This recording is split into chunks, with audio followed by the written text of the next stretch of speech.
Jadi iman lo ini sebenarnya Tuhan lo maha besar nggak sih? Besar Bang Jibril. Aduh. Ini kita udah pernah bahas belum? Belum. Lo tahu definisi maha besar nggak? Ya besar lah. Iya, definisi maha besar. Kalau besar itu kan besar. Kalau maha besar itu maha dalam diksi itu, maha itu artinya kekal dan terikat. Jadi kalau maha besar itu dia kekal dan terikat besarnya. Oke, lanjutlah. Nah, jadi kalau Yesus itu yang lo Tuhanin itu gugur dong maha besar. Buktikan. Pernah kecil nggak? Pernah kecil nggak? Kan kita sepakat maha besar itu bukan ukuran. Maha besar justru ukuran dong. Ukuran bentuk badan.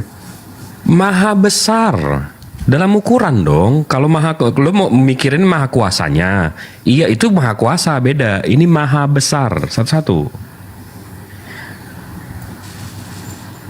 Gugur ya maha besarnya. Oh enggak. No. Nah, Oke. apa itu? Ayo silakan bantah. No. Lah itu statement gue. Berarti gugur maha besarnya karena dia pernah kecil. Dia punya rumah, dia masuk ke dalam rumahnya lebih besar daripada dia. Berarti dia nggak maha besar. Ya maha besar nggak raksasa juga kali. Aduh. Enggak, maha besar itu Tuhannya Yesus. Maha besar, nggak kelihatan. Paling besar, nggak pernah kecil. Itu maha besar. Nggak pernah kecil. Emang abang tahu ukuran Bapak di surga? Ya itu makanya dia maha besar, nggak pernah kecil. Nggak ada dalil manapun di kitab manapun dibilang Tuhannya Yesus itu kecil, pernah kecil. Sedetik pun.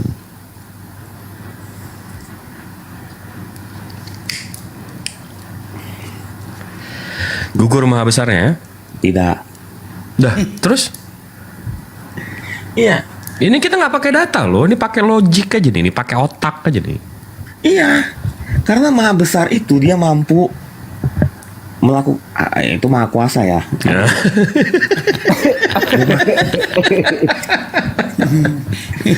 Ya maha besar. Tabrak logikamu bro untuk menuhankan makhluk. Tabrak.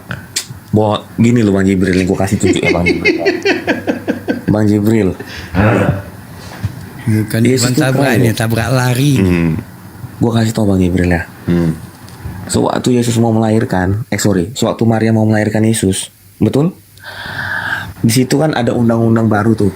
Apa isi undang-undangnya? Undang-undang apa? Herodes mengeluarkan undang-undang kan waktu itu. Oh iya. Sus. Membunuh semua bayi. Tapi Yesus nggak mati kan? Keren tuh bos. Irrelevant. Gue nggak ngomongin soal dia keren atau enggaknya. Soal keren iya dia mungkin keren deh, tapi nggak maha keren. Balik lagi ke tadi, ke maha besar. Gugur nggak maha besar? Bentar, gua kasih nih dulu bentar. Siapa sih? Ini kita nggak pakai data, nggak pakai ayat, nggak pakai ini, nggak pakai itu, pakai otak aja.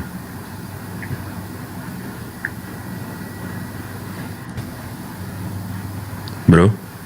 Iya, gini.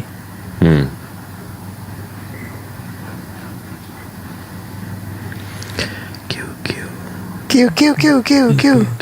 Kagak, gua pakai KBBI aja. Iya maha KBBI. Itu artinya Maha besar terikat. itu yang maha agung, yang maha tinggi atau yang maha Maha. Lo maha KBBI aja. Maha KBBI artinya sangat amat sangat terikat. Terikat nggak? Ada tulisan terikatnya nggak di situ mahanya? Bentuk terikat. Betul nggak? Nih, gue nggak buka data, nggak buka ini, nggak buka itu. Betul nggak? Maha itu dalam definisinya bentuk terikat. Ya besar ini apa? Itu lo kan? Iya betul. Nah, bentuk terikat besar. Ya besarnya Bentuk apa? terikat. Ya maha besar itu bentuk terikat besar, berarti kan?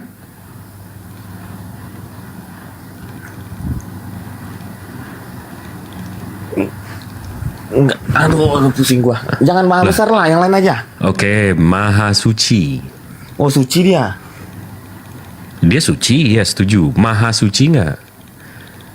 Maha suci, gue ulang lagi nih. Bentuk terikat suci. Iya. Kalau menurut Bang Jibril apa tuh maha suci? Jangan Maha suci itu dia nggak pernah sedetik pun, nggak ada setitik pun celahnya, nggak ada sedikit pun, nggak kena najis, nggak ada kotoran setitik pun. Iya betul, Yesus tidak ada dosa, nggak ada satupun. Nggak ada. Bukan. Nggak ada. Ini nggak ngomongin soal dosa doang. Suci secara lahiriah juga. Suci. Ya apa? Ayo. Iya, maha suci nggak? Mungkin dia suci, betul. Tapi dia maha suci nggak? Maha suci. Oke, kalau manusia nih, kalau kita makan nih di dalam usus kita, kalau kita makan ya 4 jam aja udah jadi kotoran tuh di usus. Masih suci, masih maha suci. Itu lapar. Gugur maha sucinya. OMG. Loh, Ini mah OMG? ngawur nih Bang Jibril nih. Gue jadi lapar nih. Lah, lo paham gak? Lo KBBI-nya aja maha KBBI. Itulah kekuatan maha itu tadi.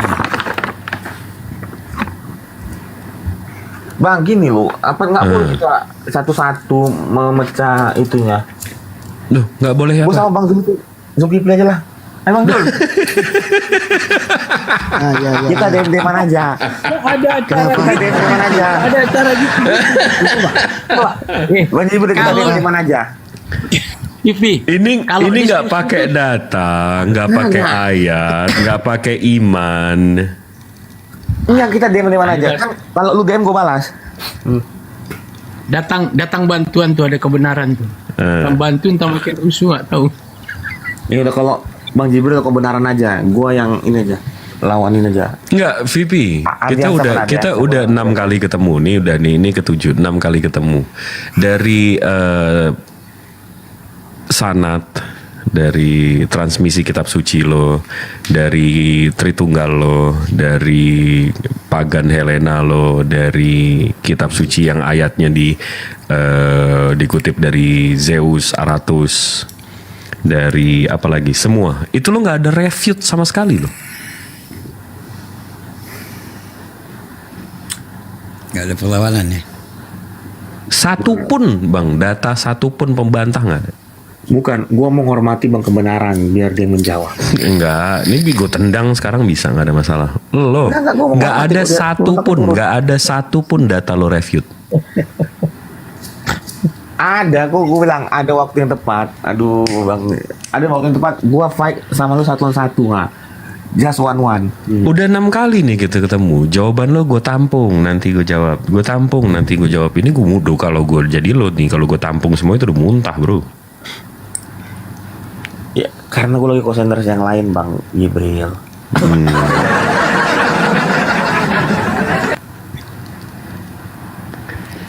Oke lanjut Bang kebenaran. Biar gantian. Gak enak, beliau kan senior. Nah beliau senior. Nggak, jadi udah Lanjut, Bang gugur ya. kebenaran. Maha besar, maha sucinya gugur ya. Kagak. Bang kebenaran yang menambahkan tuh. Ya gugur lah. Yesus kan itu dilahirkan. Gugur kan? Begini Pak Bro Vivi, Pak kebenaran ini pasien saya. Jadi kalau sama dokternya belum disapa dia nggak bakal ngomong. Jadi Bang Vivi dulu, kelarkan dulu, jangan loncat-loncat.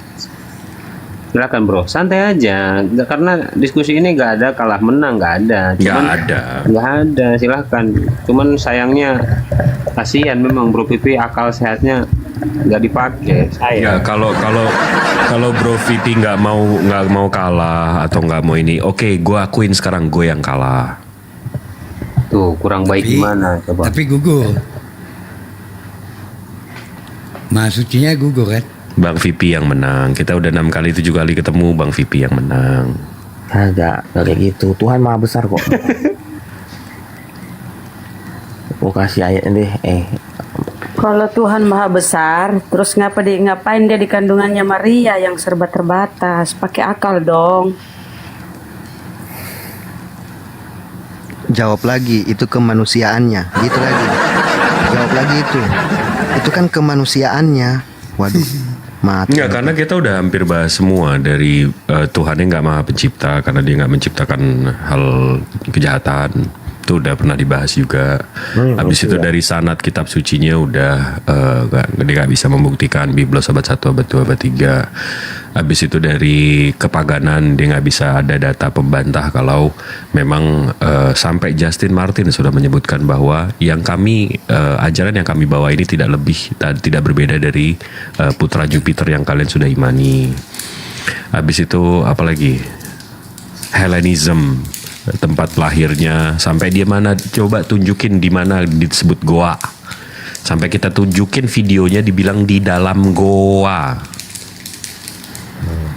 Siapa yang bawa cross, yang bikin salib, yang bawa salib siapa? Helena juga dibawa, juga ditunjukin juga dari Catholic. Nggak percaya juga. Jadi dasar imannya memang udah imani saja, nggak bisa. Jadi kayak ngomong sama lalat itu sampah, jangan diiniin, jangan ini nih sayur bersih, nggak mau, memang sukanya sampah. Jadi bukan matanya yang buta tapi hatinya.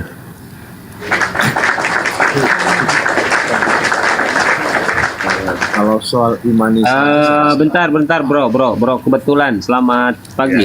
selamat pagi. Oke, bro, serahkan dulu sama Pak Pendeta Pipi, bro. Bentar dulu, bro ya. Bentar. Nanti kalau bro Pipi sudah nyerah, sudah angkat tangan, nanti maju bro kebenaran. Kebetulan. Silakan bro Pipi. Bang, gua nggak nyerah. Gua menghormati senior gua, Bang, kebenaran. Lanjut Bang, kebenaran. Gini bro, karena kan kebetulan ini pasien saya, jadi satu-satu biar kelar, biar enak gitu. Jadi bro Pipi dulu, nanti ke bro kebetulan.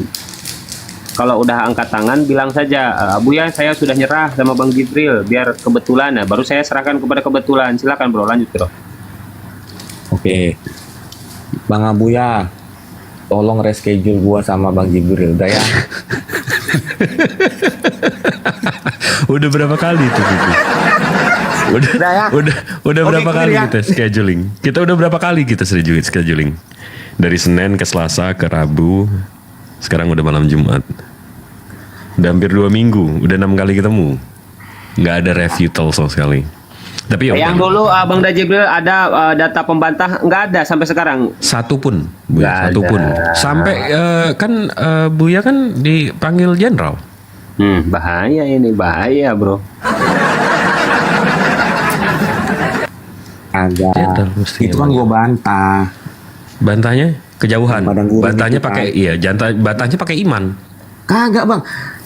Itu jarak 200 kilo 3 hari nggak mungkin kan aku bantah itu, Bang. Iya, pakai iman kan? Literaturnya Logika, mana? Bang. Logika manusia. Siapa Tuh, yang bisa berjalan kan? 200 kilo 3 Orang hari? pakai data, pakai kitab suci, pakai literatur linguistik. Di situ dijelas eksplisit dibilang Meka. Bang, kata Bang pakai logika Jawabnya betul? ya nggak mungkin. Sepakat. Itu Abang sama percaya aja lo logika? bilang Yesus naik ke surga. Terus jawaban gue nggak mungkin. Itu kan iman. Oke, logika. Ya itu tadi. 200 Lo pakai kilo 3 lo hari pakai logika masuk akal nggak? literaturnya bilang Meka. VP. Itu gue bantah itu. Tidak mungkin Iya, orang bisa lo berjalan membantah 200 kilo yang 3 hari. tertulis di kitab lo sendiri ya. Iya, aku Nah, tidak bengkokin membantah. lagi. Itu tadi maha besar. Dia bilang enggak, tetap maha besar. Walaupun dia pernah jadi manusia, tetap maha besar. Kan itu bukan ya beda sih kalau ngajarin orang bodoh itu enak, tapi ngajarin orang bandel itu susah. Jadi Ya, kalau itu mendingan membantah ya. mendingan Yang ngajarin orang bodoh. kata Bang pakai logika. Ayo kita logika. Jalan kaki 200 kilo berapa hari? Logikanya lo bantah literaturnya. Gue tidak bantah di padang gurun. Yang gue bantah Perayaannya itu Lokasi caga ke tadi, dalam bahasa Mekah. Arabnya Hajj itu ke Mekah. Dan gue udah tunjukin lagi Exodus Maps itu arahnya Wilderness of Sinai ke bawah. ya 200 kilo. Gue sepakat 200 kilo. Ya udah bantah dengan data. 9 kurang 7 kan 2. Oke. Ya logika gue. Bantah dengan data, VP. Kan gue bantah di Alkitab berjalan 3 hari acaranya. Kan, ya udah terserah lo lah. Betul kan 3 hari? Iya. Logika bisa nggak orang jalan 200 kilo Iya, tiga hari? lo ngebantah kitab lo sendiri. Iya, memang berarti salah tuh ayatnya. Botol ya, penipu tuh ayatnya. Salah ya. Ayat, gue tidak membantah padang gurun. Nah, ya dia disebut hagak, meka secara definisi katanya. Nipu tuh ayat berarti. Itu kan tafsiran. Kok tafsir sih? Itu secara letterlet loh, sama seperti maha ini loh, bentuk terikat. Itu gue bantah. Padang gurun itu tidak disebut nama tempatnya, hanya disebut padang gurun. Iya, berarti botol tuh apa namanya, Bible Hub itu tafsirnya atau definisi katanya tolol tuh yang nulis ya. Ya, Salah gua nggak itu. tahu. Nah, Gua iya tahu salah dalam itu. kitab gua. Iya, Padang Bible Hub gurun. itu salah. Iya, siap. Ya. Wah, Bingung kan? iya, mundur kena maju kena. Masih kitab kayak gitu masih di mana? Bingung juga saya.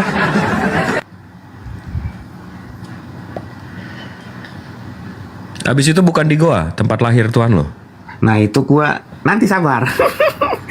Gua kalau nggak ada data, gua kalau nggak terlalu kuat, gua nggak suka ngomong Bang Jibril toh kan. Makanya Bang Abuya reschedule sekarang giliran Bang Kebenaran dulu. Aduh, udah dari minggu lalu. Sekarang gua mandi nih udah setengah Enggak, tujuh. ini gue last chance deh. Abis ini gue nggak mau ngomong, nggak mau ngobrol lagi deh. Capek. Ya kan reschedule kok kayak gitu. Enggak. Udah hampir seminggu lebih, 10. Jadi gue buang waktu, lebih bagus gue ngerjain yang lain. Ya udah gua mandi dulu Bang Jibril ya. Oke. Tinggalin Bang sia-sia. Iya, memang kayak buang waktu Diskusi doang. kita, Bang Vivi belum selesai ya.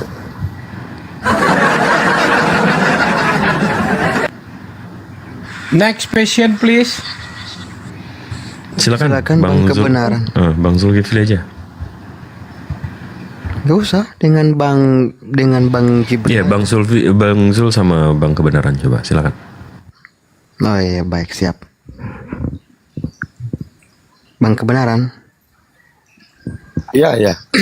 Ini Tapi dibahas. gini, Bro Pipi, Anda mau mandi ya? Di bawah dulu lah. Ya, Bro Pipi ya. Kalau nggak dilanjut diskusi lagi. Iya, Mau diskusi lagi? Gua mandi. Siap. Ya, terima kasih Bro Pipi ya. Next iya oke santai. Oh, silahkan yuk, monggo. Silakan, kebetulan. Iya. Ini tadi kan dibahas goa nih. Goa maksudnya apa nih? Goa apa, Bang? Tadi kan dibilang goa. Itu apanya yang goa? Itu yang Itu perbincangan Bang Jibril. Gue udah kasih kesempatan dia untuk ngobrol selain sama gue Kebenaran, tapi dia tetap mau sama gue. Yesus lahir di goa, Bang. Wah, bunuh diri. Nanya-nanya goa, bunuh diri. Lanjut, Abang dah. itu sebenarnya ketika dikatakan di goa itu karena lantaran pada waktu itu kebanyakan tempat orang beternak atau kandang hewan itu Asumsi jawabannya kan?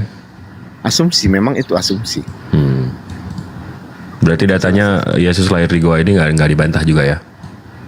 Ya nggak dibantah. Cuma oke. ya itu asumsi, masuk kerana Iya. asumsi. Iya. Yaudah, disambung Bang Zulkifli.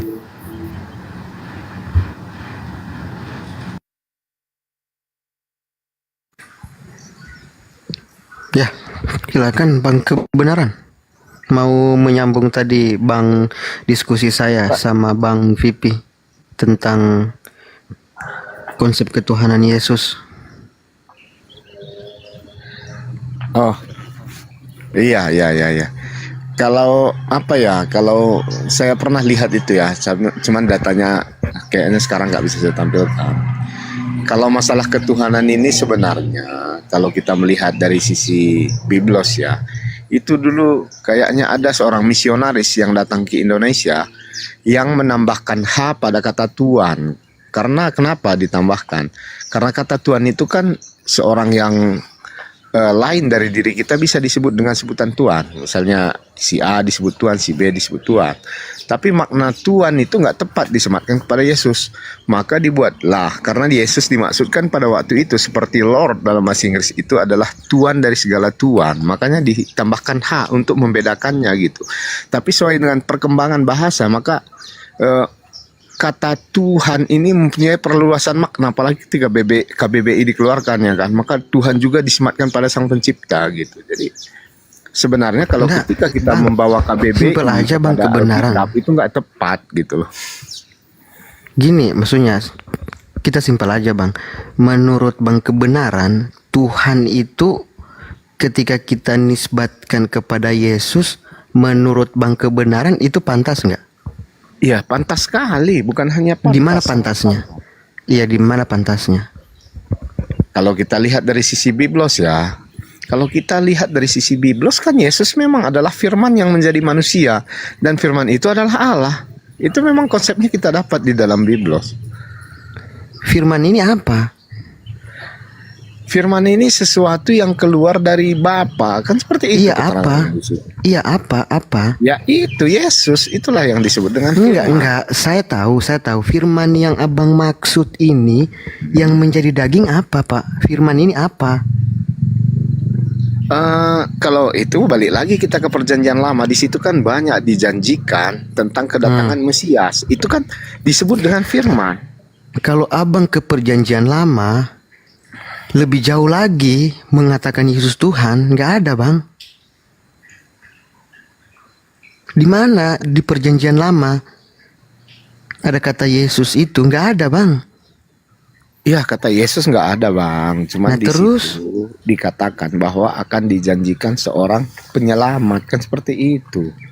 penyelamat siapa yang menjanjikan? Siapa yang menjanjikan Bang? Ya Tuhan Allah. Tuhan menjanjikan akan ada itu penyelamat, yaitu Tuhan itu sendiri, begitu? Iya betul.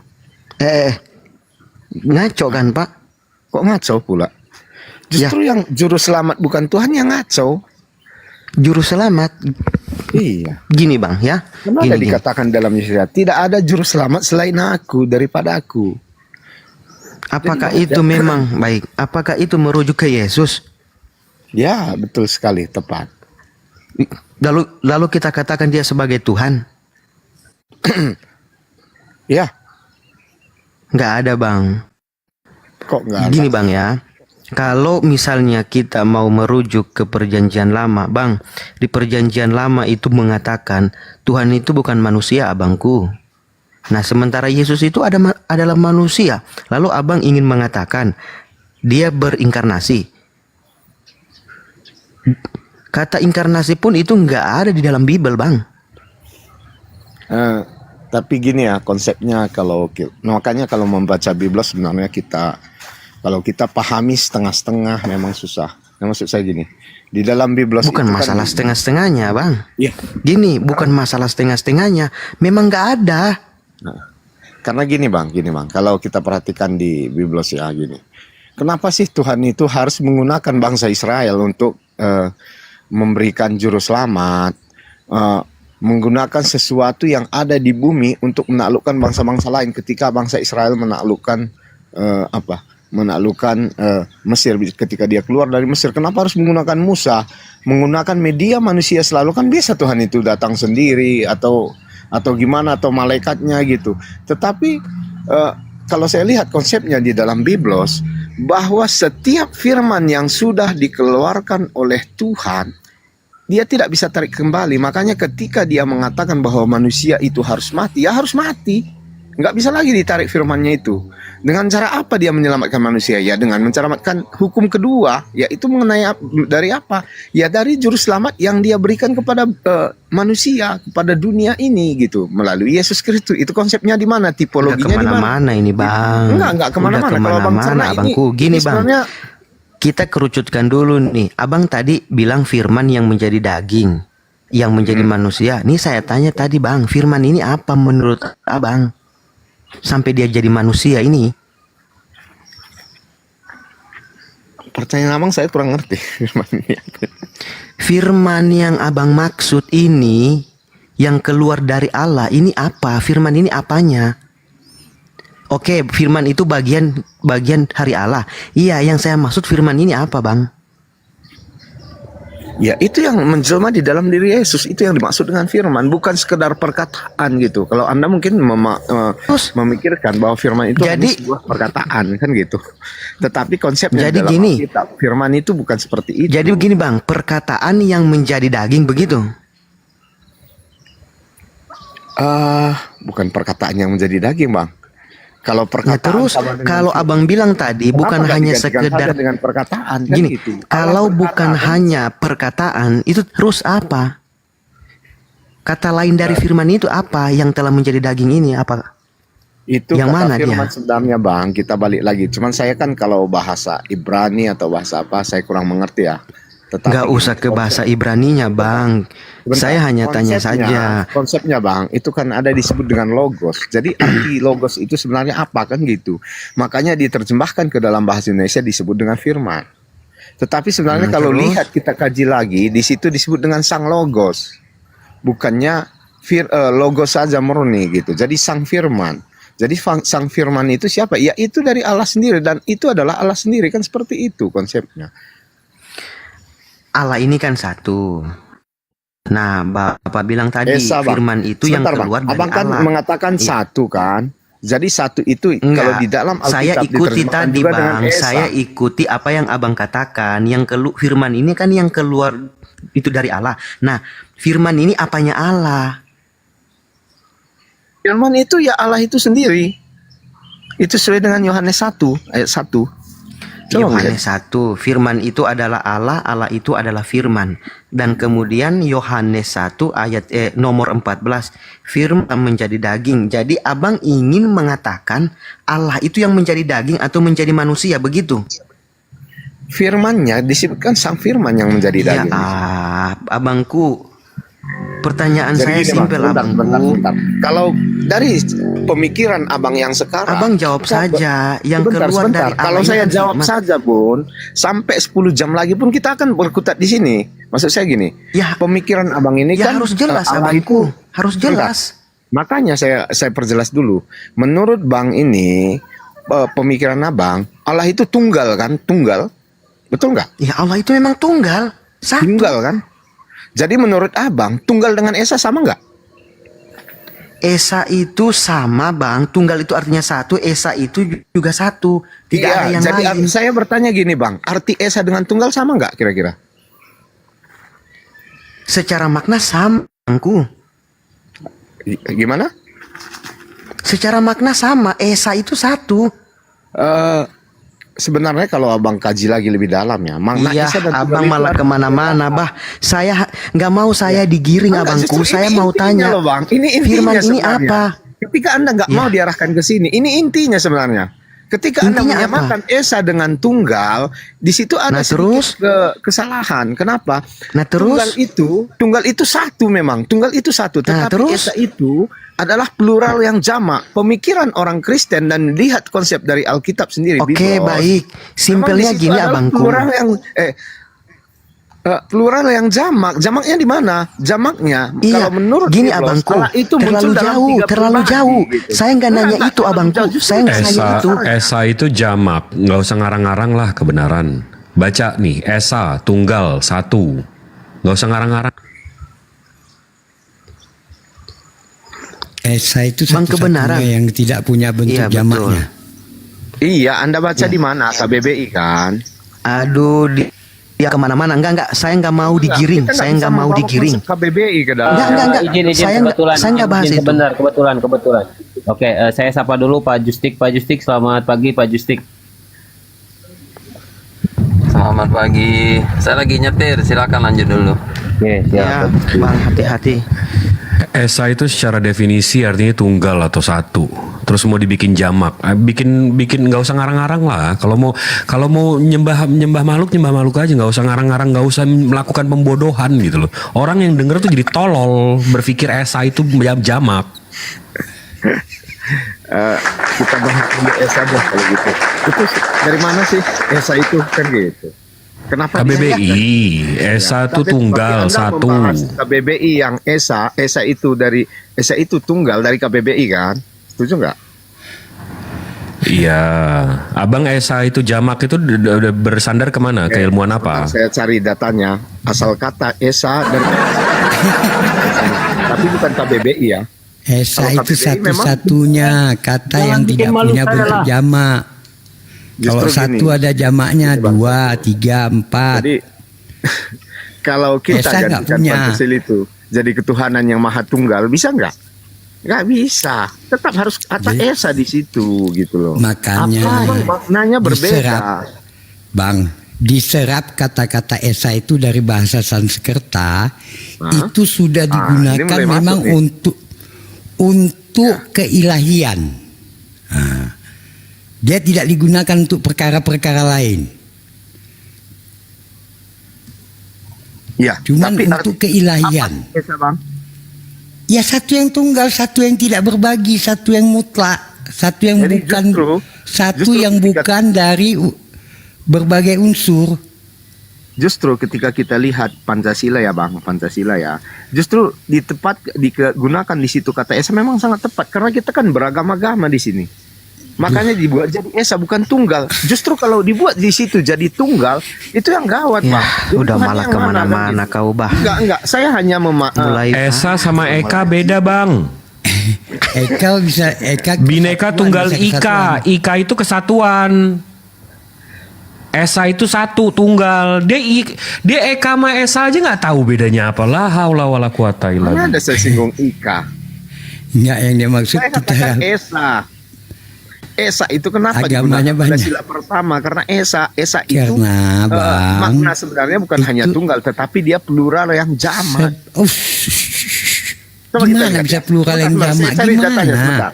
Saya hanya cari Singular datanya. yang Bang. plural. Jangan malu lah, plural yang jamak itu gimana? Udah plural yang jamak. Enggak, singular yang plural maksudnya. Singular yang jamak. Singular yang plural. Singular yang jamak ya. Sorry ya. Salah sebut. Cuma 5 menit cari datanya, tapi bukan dari KBBI ya. Kalau Anda terus membawa Ya, KBBI, itu dari- ya memang ya seperti itu. Makanya justru ketika melihat KBBI, Esa ini jadi maknanya lain gitu loh. Tapi saya setuju sih, KBBI nggak salah. Tetapi sebaiknya kalau Anda bahas KBBI jangan bawa ke Biblos. Kalau di Biblos bukan seperti itu gitu loh. Bibel Sama itu seperti makna diterjemahkan Tuhan ke bahasa apa, Bang? Gimana? Diterjemahkan ke bahasa apa? Ke bahasa Indonesia kan? Cuman saya Indonesia lihat sisi yang patokannya lain. ya KBBI, Bang. Bang, sama seperti makna Tuhan, sebentar ya, makna Tuhan. Itu siapa pencetus makna Tuhan, kata Tuhan yang pertama kalau Bang tahu? Boleh aja, mau siapa aja boleh, Bang. Nah, gitu diskusi nggak bisa, Bang. Nggak, Kalau kayak gitu bukan gawat mau kita. boleh dari Oh, pihak siapa aja nggak kekristenan. boleh. Itu Nggak. gawat kita, Bang. Kalau diskusi Enggak, saya seperti nggak itu. nggak masalahkan itu, Bang. Iya, nggak Mungkin masalah. Cuman itulah di situ satu-satunya dasarnya. sumbangan Maksud dari saya- kekristenan. Hah? Kalau kami banyak. Kalau bahasa yang diserap dari bahasa Arab ketika menerjemahkan Al-Quran itu sangat banyak, Bang. Mungkin satu-satunya kata yang di sumbangan dari kekristenan cuman itu gitu. Cuman Tuhan itu aja gitu. Jadi kan abang setuju kan kalau ketika orang Kristen menyematkan Yesus itu Tuhan, sebenarnya itu kan kalau abang setuju itu dari orang Kristen ya harus kita iakan, betul bahwa Yesus itu Sudah Tuhan. bang, kebenaran kelamaan nunggunya tadi narasinya muter-muter. punya paralelnya, Bang. Paralel ketika diterjemahkan, kita punya paralelnya. Gini aja bang, kebenaran sebut ini, aja Kristen Elohim yang itu berbicara. jamak gitu loh. Elohim itu Silakan, Pak jamak, Justik, nah Pak itu Justik, silakan Esa Pak Justik. gitu loh. Cerdaskan, kebetulan ini Pak Justik kan Kristen juga. Cerdaskan. Ya saya dari tadi dengan narasinya lama banget gitu sampai gatel nunggu si kebenaran, nunggu datanya itu. Udah ada kebenaran kamu bilang aja Elohim itu jamak gitu kan. Tapi Yahudi mempercayai itu Esa gitu aja. Aduh lama ini. Sorry ya gue bantu kebenaran. Nah itu mengalami ketersinggungan intelektual. Soalnya daripada Intelektualitas muter-muter saya dari tadi nggak selesai. tersinggung dari tadi ini. Silakan Dengan lanjutkan. kebenaran bicara dari tadi itu intelektualitas saya itu tersinggung. Oke. terlukai. Jadi kalaupun lah memang itu yang membawa kata-kata Tuhan itu dari kekristenan, Bang, tapi kita punya liniernya. Kalau Tuhan itu apa, Tuhan itu apa gitu. Kalau Tuhan itu diartikan ke bahasa Inggrisnya Lord, kalau Tuhan God gitu. Jadi ada liniernya, jadi ada kekhususannya dia. Nggak bisa abang pakai Lord itu untuk kepada Tuhan. Kenapa oh my Lord kata orang bule? Karena Tuhannya Yesus. Karena Tuhannya Yesus manusia, makanya dia bilang oh my Lord gitu. Tapi jangan salah Bang Saiful, kalau Anda kaji ke situ, kita lihat lagi di Perjanjian Lama, Abraham memanggil Tuhan itu dengan sebutan Lord gitu loh, bukan God. Coba Anda lihat saja di KJP. Itu tetap dia memakai Lord loh, dengan sebutan untuk Tuhan itu gitu. Jadi ya, kalau saya sih nggak pintar-pintar amat bahasa Inggris ya, tapi kalau saya lihat dari KJP bisa juga digunakan Lord untuk Tuhan, untuk Allah itu sendiri gitu loh. Kalau saya lihat di KJP ya, cuman kalau selebih itu saya nggak tahu deh.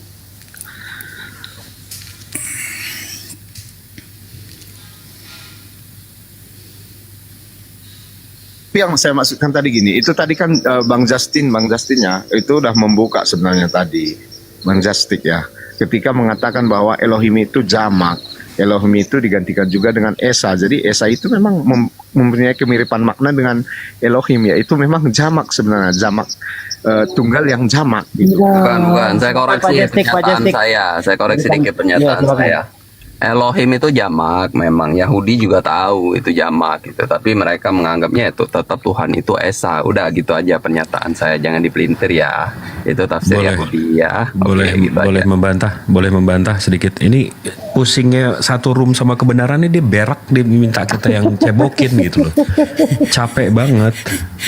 Kalau Elohim itu himnya itu jamak, itu sama kayak royal we, sama seperti dalam Al-Quran tuh kami. Itu maksudnya aku dan apa namanya, kerajaanku atau plural majesty dengan kerajaan dia, dengan kekuasaan dia.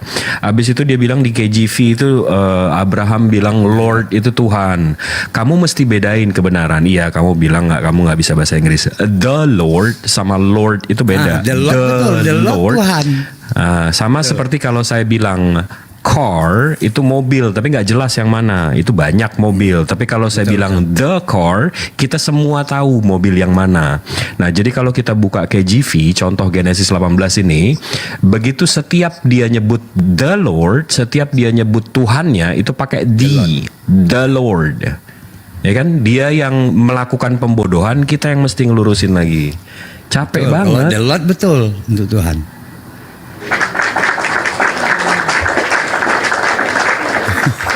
Baru aku mau ngomong tadi, Bang Jibril harus masuk, ini harus dicerdaskan ya. Luar biasa Bang Jibril. Sedikit pertanyaan. Ada WA dari Bom nih. Maaf saya bacakan dulu ya. Tolong tanyakan Baal anggur asam. Sabar dulu. Akal ya, kalau yang nggak masuk akal kayaknya nggak usah deh. Enggak, sebentar. Ya, sebentar. Saya dari tadi saya mut. Ini ada WA dari Bom nih. Baal anggur asam, tolong tanyakan, katanya Jibril itu siapa katanya? Kok cerdas, pintar ini, dia belajar di mana? Ini pertanyaannya, tolong dijawab Bang Jibril. Bom ini suka tanya-tanya terus sama orang-orang pintar, tolong ditanya pintarnya dari mana gitu. Silakan Bang Jibril, luar biasa katanya begitu. Bom botol nanya-nanya terus. Silakan Bang Jibril. Jadi seperti selalu ditanyain.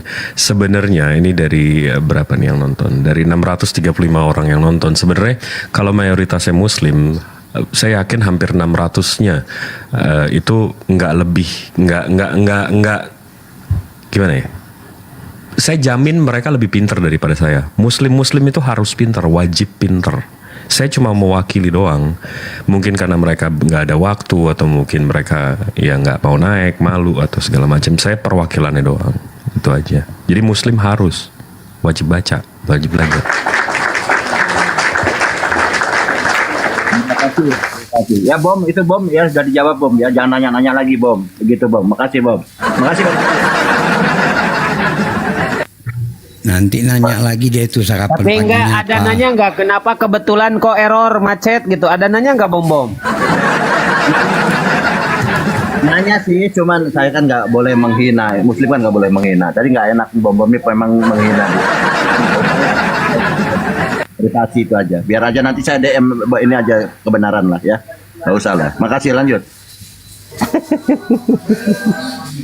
Kebetulan gitu ya, minimal Anda ini nggak terlalu ngeyel lah. Pembodohan yang Anda lakukan di sini semuanya dibantah oleh Bang Jibril ya, dibantah semuanya, datanya ditampilkan Ya, lagi. dibantah sekarang. Jadi itu tadi kan kita lihat aja di KJP-nya ya, seperti apa sih penggunaan Lord oleh Abraham itu, kan seperti itu, ya kan? Ya ada D-nya Bang, the Lord. Kalau the Lord, The Lord. betul dia Tuhan artinya. Kalau Apa? Lord Jadi saja apa makna de pada Lord, pada depan kata Waduh. Lord itu merubah makna? Merubah Kalau lah. kita lihat ya, sebentar, kita lihat. Kita ini kan diskusinya melihat data kan, bukan bukan hanya sekedar.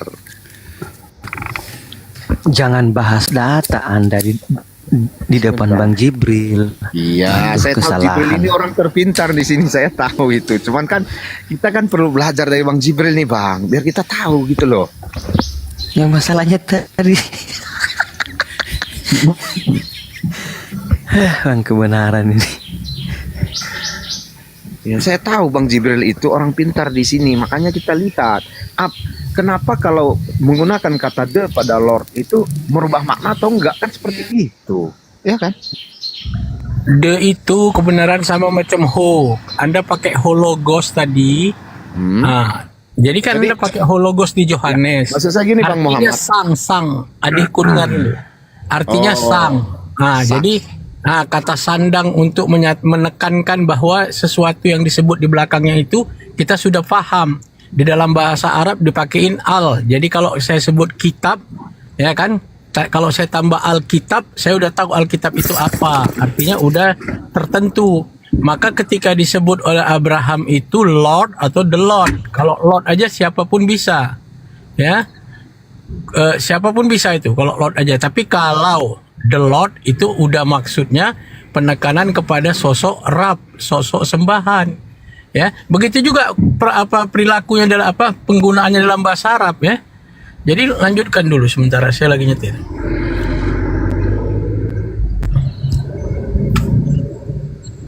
Dia pas Yohanes dia mau pakai hologosnya itu, ho untuk membenarkan logosnya itu. Tapi kalau pas yang lain dia menolak. Rab dalam bahasa Arab juga seperti itu. Ketika digunakan di belakangnya ada keterangan yang disandingkan dengan kata-kata yang bersifat keilahian, maka itu untuk Tuhan. Tapi kalau tidak, itu untuk makhluk. Gitu ya Bu ya. Kalau longor itu apa itu Bang? Kalau kata lorngor itu apa? Longor. Longor pula nggak ada hubungannya sama kita semua.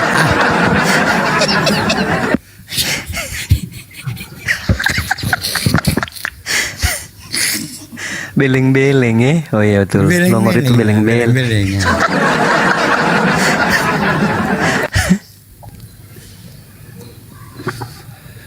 Gitu Pak kebenaran. Lanjut Bang kebenaran. Lanjut Bang kebenaran. Longor itu kalau diterjemahkan panjang atau berbelit-belit. Long or. Iya. Sebenarnya nggak ada orang-orang pintar itu mengakui dia pintar. Itu yang pertama. Dan banyak orang bodoh yang menuduh orang longor. Itu yang perlu. Sudah, tidak perlu narasi, tidak jelas, langsung aja topiknya kebenaran. Saya mau berbicara sedikit dulu Bang. Kan gitu banyak ya.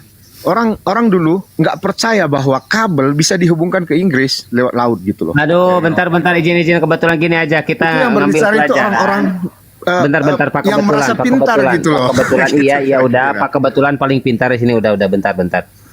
Kita ngambil pelajaran dari Pak Justik.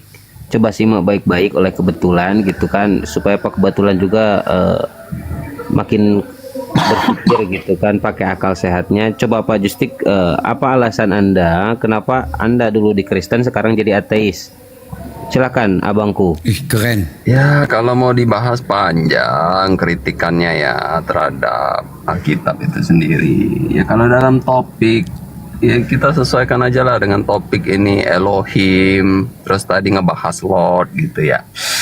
Coba lihat deh, itu Elohim, Lord, itu gelar itu sudah dipakai oleh agama-agama Kanaan kuno sebelum bangsa Israel itu. Lihat aja konsepnya seperti apa gitu. Nah, ini saya bukan bicara dalam konteks bangsa Israel lagi ya, tapi El dalam agama Kanaan kuno itu chief god gitu.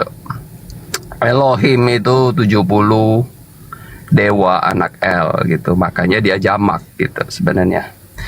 Ya, kalau Israel kemudian meskipun tahu itu jamak terus memaknainya sebagai singular, ya udah itu urusan bangsa Israel gitu.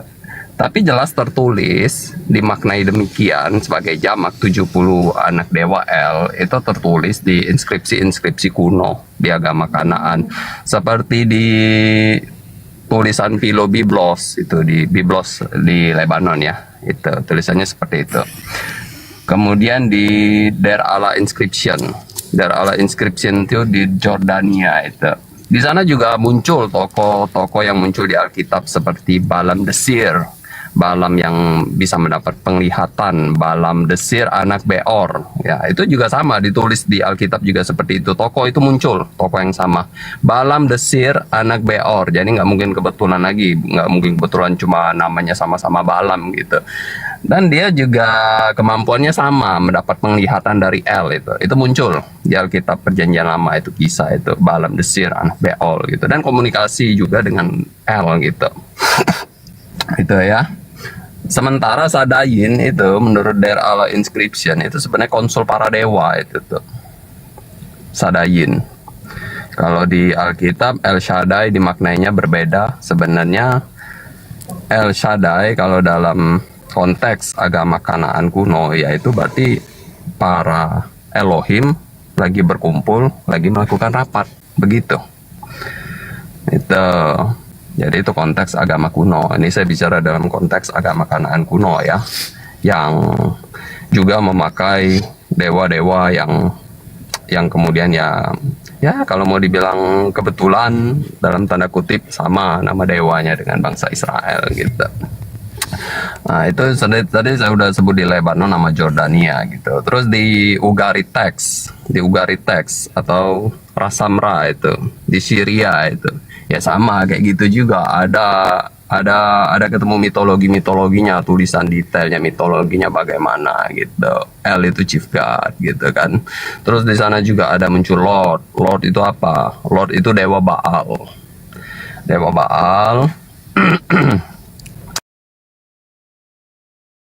Itu apa? Lord itu dewa Baal. Itu apa? Lord itu dewa Baal. Itu apa? Lord itu dewa Baal.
ya.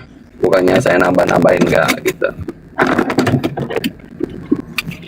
Mungkin boleh di zoom itu Mbak ini supaya orang bisa baca.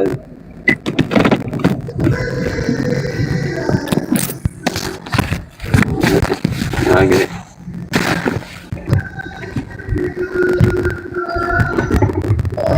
Itu ya, bukannya ngada-ngada ya, tapi ini juga diajarkan di sekolah teologi gitu. Bukan sekolah teologi, sorry, Bible study.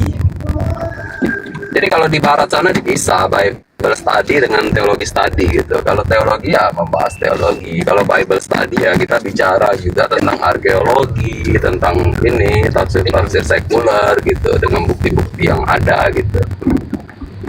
Seperti itu. Sekolah di STT itu bukan untuk memahami penyampaian Yesus, tapi untuk bagaimana mengakal-akali supaya masuk doktrin. Kalau kita lihat ya, jadi yang ditemani misalnya itu Pak pendeta-pendeta itu ya kalau dia diskusi. Iya, tapi ini Bunda, tapi anehnya Pak Justik ini justru malah jadi ateis gitu. Jadi malah semakin tidak yakin dengan kekristenan. Nah, itu aneh. Ateis. Kristen, Ya, kalau- sekarang jadi ateis, dulunya Kristen. Kalau Ya, saya kalau- terus terang nggak pernah sekolah STT, saya cuma orang awam biasa gitu. Oh, Tapi yang saya tahu, aku tapi pikir kalau yang saya pipi tahu tadi. kalau di Indonesia ini ya fundamentalisnya itu ini mendominasi gitu loh. Jadi yang apa kaum teologisnya itu sangat mendominasi begitu. Ternyata beda orten. Aku pikir Bang, izin Bang, aku pikir pipi tadi ya, ternyata Bang ini ya, Justik. Oke lanjut. Sekarang waktunya Bunda dari tadi diam kan, sekarang Bunda silakan. Oke, tapi apa keluhannya nih? Apa keluhannya Bang? Apa gejala awalnya demam atau sakit badan? Gimana juga gejala awalnya nih? Bang Justik. Ya flu, awalnya flu Bunda, flu. Oh, flu. Ya mudah itu kalau flu itu tinggal memahami apa yang disampaikan Yesus. Misalnya Yohanes 17:3. Jadi teman-teman Kristen ya, please deh. Kalau saudara-saudara Kristen ini saudara sebangsa kita kurang wifi-nya itu. Assalamualaikum, berserak-serak awak ya. Saya terpental langsung rukat. Berserak-serak awak jadi ya.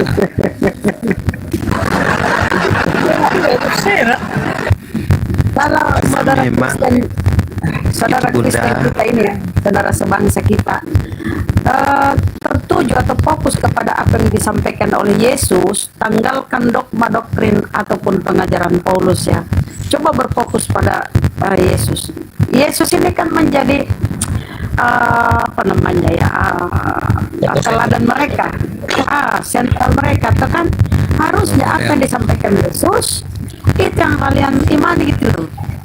Ya Yesus pertama, Yesus tuh diutus kepada Bani Israel.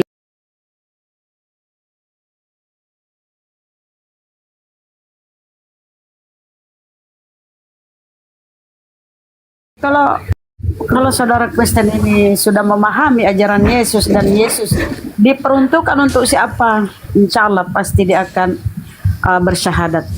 Saya yakin itu.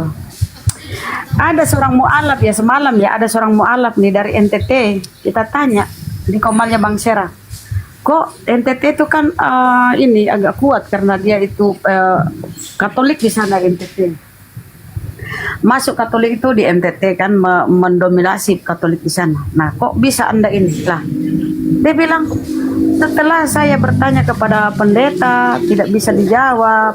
Kemudian ada seorang mu'alaf, pendeta mu'alaf, terus saya ikuti kenapa bisa mu'alaf. Akhirnya dia pelajari, oh ternyata benar. Kami selama ini ternyata cuma ditipu untuk perpuluhan. Yang dia sampaikan pendetanya di gerejanya itu sama sekali tidak ada ajaran Yesus. Akhirnya dia belajar-belajar. Oh, selama ini saya hanya memperkaya pendeta-pendeta. Itu pengakuannya loh. Jadi aku bilang gini, Mbak, sekali-sekali kalau aku undang naik ke komal Muslim ya, terus ini apa ya, sampaikan kenapa bisa jadi mu'alaf. Dia bilang insya Allah silakan. Itu nanti kita undang ya. Lanjut Bang. Mana dia? Justik, Bang Justik, silakan Bang. Kenapa Anda tidak lebih kepada ajaran Yesus? Saya sambil nyetir lagi nih. Ya kalian lanjut ya. Saya turun dulu. Makasih. Wah panjang sih Bu. Bunda Rama kalau mau dijelasin ya salah satunya. Ya yang tadi termasuk bahasan kita itu cuma sebagian kecil sih tadi. Ya tapi kalau mau dijelasin ya banyak. Kalau Kristen, sorry ya, Kristen itu, sorry Bang, dikit Bang. Kalau Kristen itu nggak usah dulu bahas sejarah ya. Ya persoalan Anda soal keimanan, soal ketuhanan itu pokok permasalahan saudara. Antara Ya dia satu dengan memang soal lain. itu juga membingungkan sih memang. Terus terang bagi saya pribadi ya membingungkan. Ya mungkin bagi banyak orang juga membingungkan memang. Thank you Bang. Sampai sekarang juga kalau mau jujur, orang Kristen masih berusaha membuat analogi Trinitas yang nggak make sense lah gitu lah. Maksudnya kalau memang analogi itu ada dari dulu udah dipakemkan ya harusnya udah ada satu pakem analogi yang pas gitu yang bisa menjelaskan Trinitas gitu. Dari dulu sampai sekarang nggak mesti kita bikin baru-baru terus analogi baru sampai sekarang yang coba dilakukan oleh apologet gitu kan. So, artinya memang dari dulu sampai sekarang tidak ada yang berhasil menganalogikan Trinitas gitu aja. Betul Bang. Dan karena tidak adanya pakem ketetapan bahwa konsep Trinitas itu begini, akhirnya terutama terutama Protestan ya, mereka itu bebas menafsir. Setiap kepala bebas menafsir, makanya banyak aliran, banyak denom. Teranyar kan denom Bapak di surga, si Pak Kembuan, kan? Dia tidak menganggap bahwa Yesus itu ada, hanya ada Bapak di surga. Kemudian Pak Denny di Belanda sana, denomnya itu Jemaat Kristus.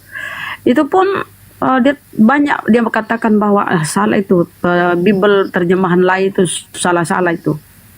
Nah, dia bahkan beristri 3 ya, selirnya 4, kan keren kan. Nah, jadi kembali lagi kepada pemahaman tentang ketuhanan di Kristen ini belum kelar. Berarti ada sesuatu yang salah kan. Nah, kalau kita ke Islam sejak adanya Rasulullah sampai di abad sekarang ini, abad 21 ya, taruhlah abad 67 ya, sampai sekarang itu ya beginilah keimanan Islam, la ilaha illallah Muhammad Rasulullah. Apapun warnanya itu ya, organisasinya itu tetap. Jadi kalau Kristen beda, denom, Protestan, Katolik itu berbeda walaupun mirip ya, tapi Biblenya aja berbeda. Kemudian oneness, Yesus only, Unitarian, macam-macam tuh. Ya karena apa? Karena memang kalau ajaran ini berasal dari dogma doktrin Bapak Gereja, bukan berasal dari Tuhan, ini memang sangat sulit ya untuk diterima akal manusia, gitu Bang. Silakan lanjut yang lain.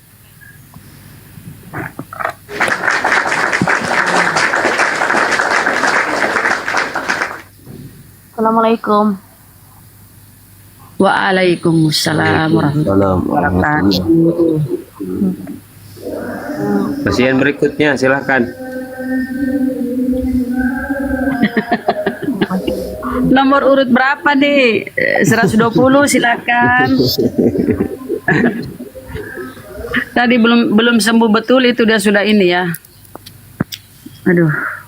Udah dikasih resep kah berapa kali dia minum?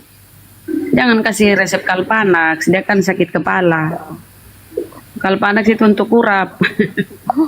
Ya minimal tiap hari mereka kontrol lah. Kalau ada kontrol kan enak gitu. Betul.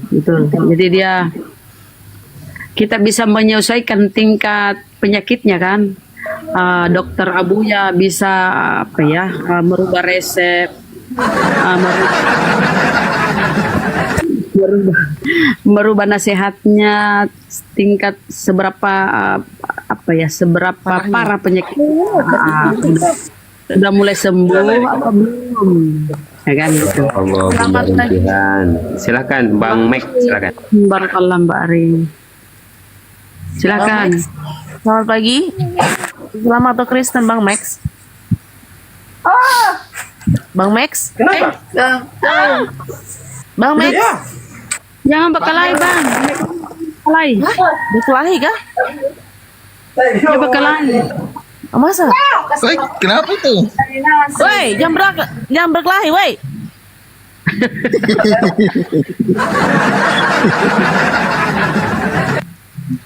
Loh, Bang Ustadz Abuya siapa namanya Rintihan? Rintihan Max. siapa? Monitor. Bang Max, dengarkah suara kami? Bang Max. Dengar, cuman anaknya lagi berantem. Dengerin berkah selalu, masya Allah berkah pun berkah. Loh, kok kabur? Iya. Ini naik ke atas tapi nggak ini. Nah, dikit hari lagi hari ulang tahun Tuhannya Oten. Baiklah kita akan mengucapkan selamat ulang tahun untuk Tuhannya Oten. Semoga panjang umur, sehat selalu, berkah dan mudah jodohnya ya. Dapat jodoh yang soleha. Aminkan dong, aminkan. Amin. Aman, aman, aman. Aman. Jadi selain itu kita ucapkan juga kepada kaum muslimin dimanapun yang berada, karena 25 Desember adalah hari mu'alaf dunia ya, sedunia. Jadi kita sambut juga dengan senang hati ya, bahwa nanti 25 Desember adalah hari mu'alaf sedunia. Silahkan dirayakan dengan meriah gitu ya. Terima kasih. Saudara-saudaraku ya, ini kesempatan ya, aku promosiin ya, aku kasih PT-nya dulu ya. Aku promosiin bahwa Hari Mu'alaf sedunia itu akan dipusatkan di Sulawesi Selatan, di tempat wisatanya Bang Zuma. Ini PT-nya mana ya? Mana di kau PT? Dan yang seputar Makassar, seputaran Sulawesi, silahkan ikut bergabung ya saudaraku. Dan penginapan dan konsumsi ditanggung ya, jangan khawatir untuk hari itu. Untuk tanggal 25 Desember itu adalah Hari Mu'alaf. Hari Mu'alaf sedunia. Yang mana sih? Jadi yang mau ke sana cuma bawa badan boleh, tapi cuma sehari ya saudaraku ya. Yang mau nginap itu ya lain lagi lah saudaraku, nanti Bang Zuma bangkrut kalau seminggu di sana. Seminggu. Kalau seminggu bagaimana dong? Nah ini cuma hari itu, cuma hari itu yang ditanggung. Yalah. Seminggu aduh mama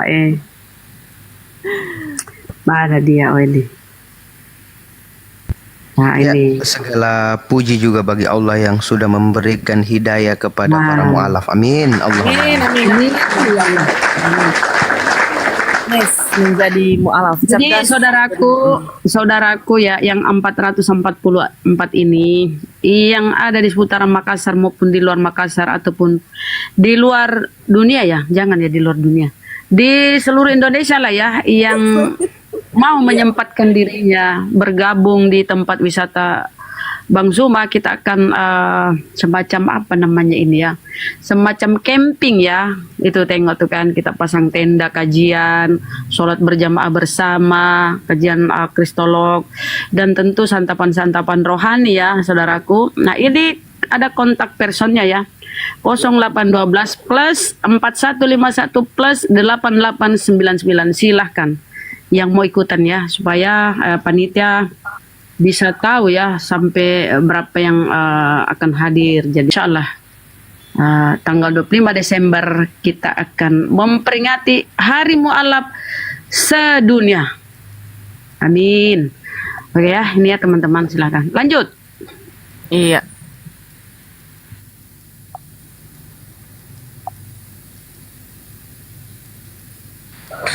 Izin promosi. Boleh minta waktunya sebentar? Silakan tafadhol akhi insyaallah. Iya, salam kenal buat guru-guru semua yang ada di atas ini. Alhamdulillah kita kita sudah dapat benteng baru lagi di Indonesia, bahwa telah berdiri API Sulawesi Tengah. Masya Allah. Lah keren. Jadi buat teman-teman yang ada di Sulawesi Tengah, jika ingin mendaftar silakan kita rapatkan barisan. Kalau masih bingung di mana mau mendaftar, ketik profilku, ada link di situ. Link Apologet Indonesia untuk pendaftaran. Terima kasih Bunda dan guru-guruku semua.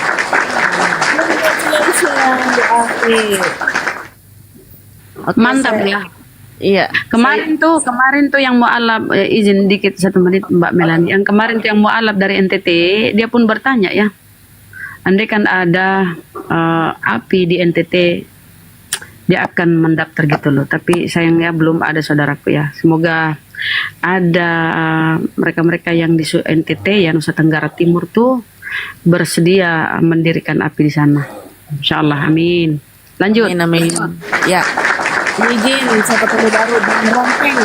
Rompeng apa rompeng ini? Bang Rompeng, selamat pagi. Islam atau Kristen ya, Bang? Bang Rompeng? Bang Rompeng udah duduk belum nih? Bang Rompeng? Panggilan ketiga, Bang Rompeng. Gak ada suaranya. Turunin aja. Next. Naikin lagi, host.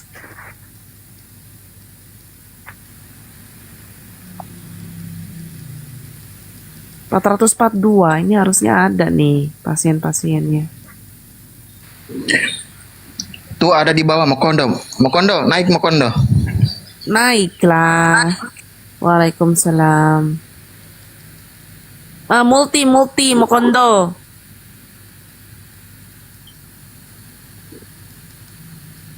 Mokondo. Ngeri kalau Mokondo, tahu kan singkatan dari Mokondo, tahu kan? Tahu, aku tahu. Mokondo. Apa? Sebutin, nggak usah disebutin.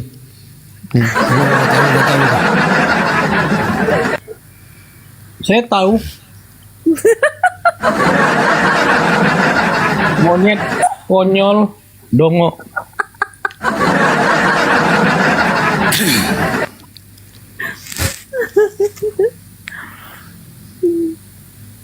Ayolah Mokondo naik.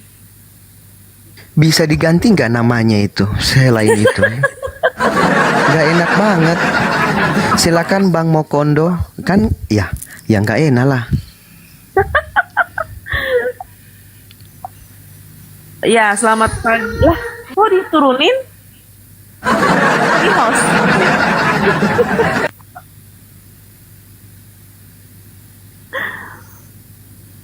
Baru aja naik udah turun lagi. Enggak, jadi dia terpleset, enggak sampai duduk. Nah, mau tahu nggak kenapa Mbak Melani itu hampir di setiap komal tuh beliau moderator? Mau tahu nggak? Kenapa? Karena suaranya merdu. Bukan merdu cempreng, mana merdu. Ustadz bagaimana ini? Merdu lah kalau gitu. Sekarang padahal saya nggak pakai sound card loh Bunda. Pantesan jempreng. Suara orang tua kan beda kayak Bang Pantesan Saiful. jempreng. Ya. Apaan sih suara gua tua? Mengiwang. Enggak tuh. Saya Bang Saiful Kentara, kalau kita udah tua tuh beda suara kita. Disadari nggak sih? Suara kita tuh berbeda loh ketika kita gadis kayak Mbak Melani. Enggak berubah kah? Berubah lah. Enggak berubah, enggak. Bagus suara kita. Berubah waktu Bang Saiful masih muda nggak begini suaranya. Coba. Ayo debat aja lah Bunda Rahma sama Abah, silakan sambil nunggu.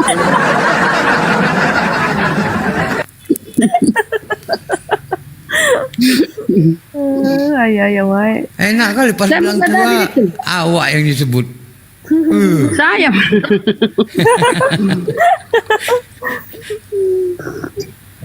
Mana lagi kalau naik?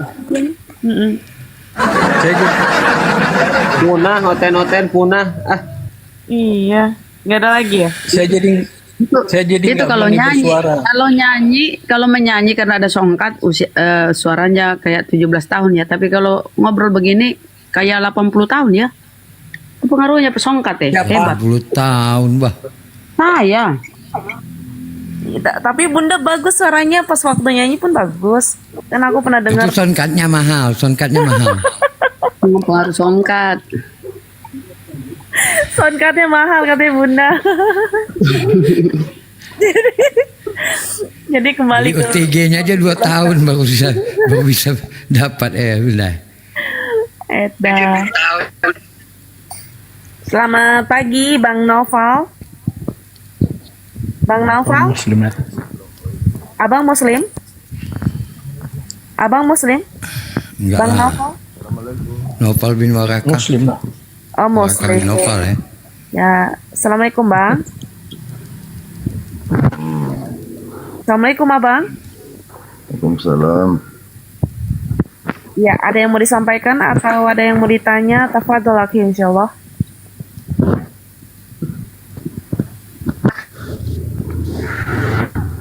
Silakan Abang Noval. Lah, kok turun?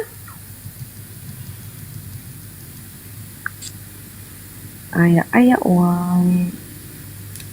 Pak Pendeta naik di bawah ada Pak Pendeta. Coba Pak Pendeta dialog sama mualaf nih. Berani nggak Pak Pendeta Christian? Wah, Pak Pendeta Christian sih kayaknya kalau sama mualaf angkat tangan dah.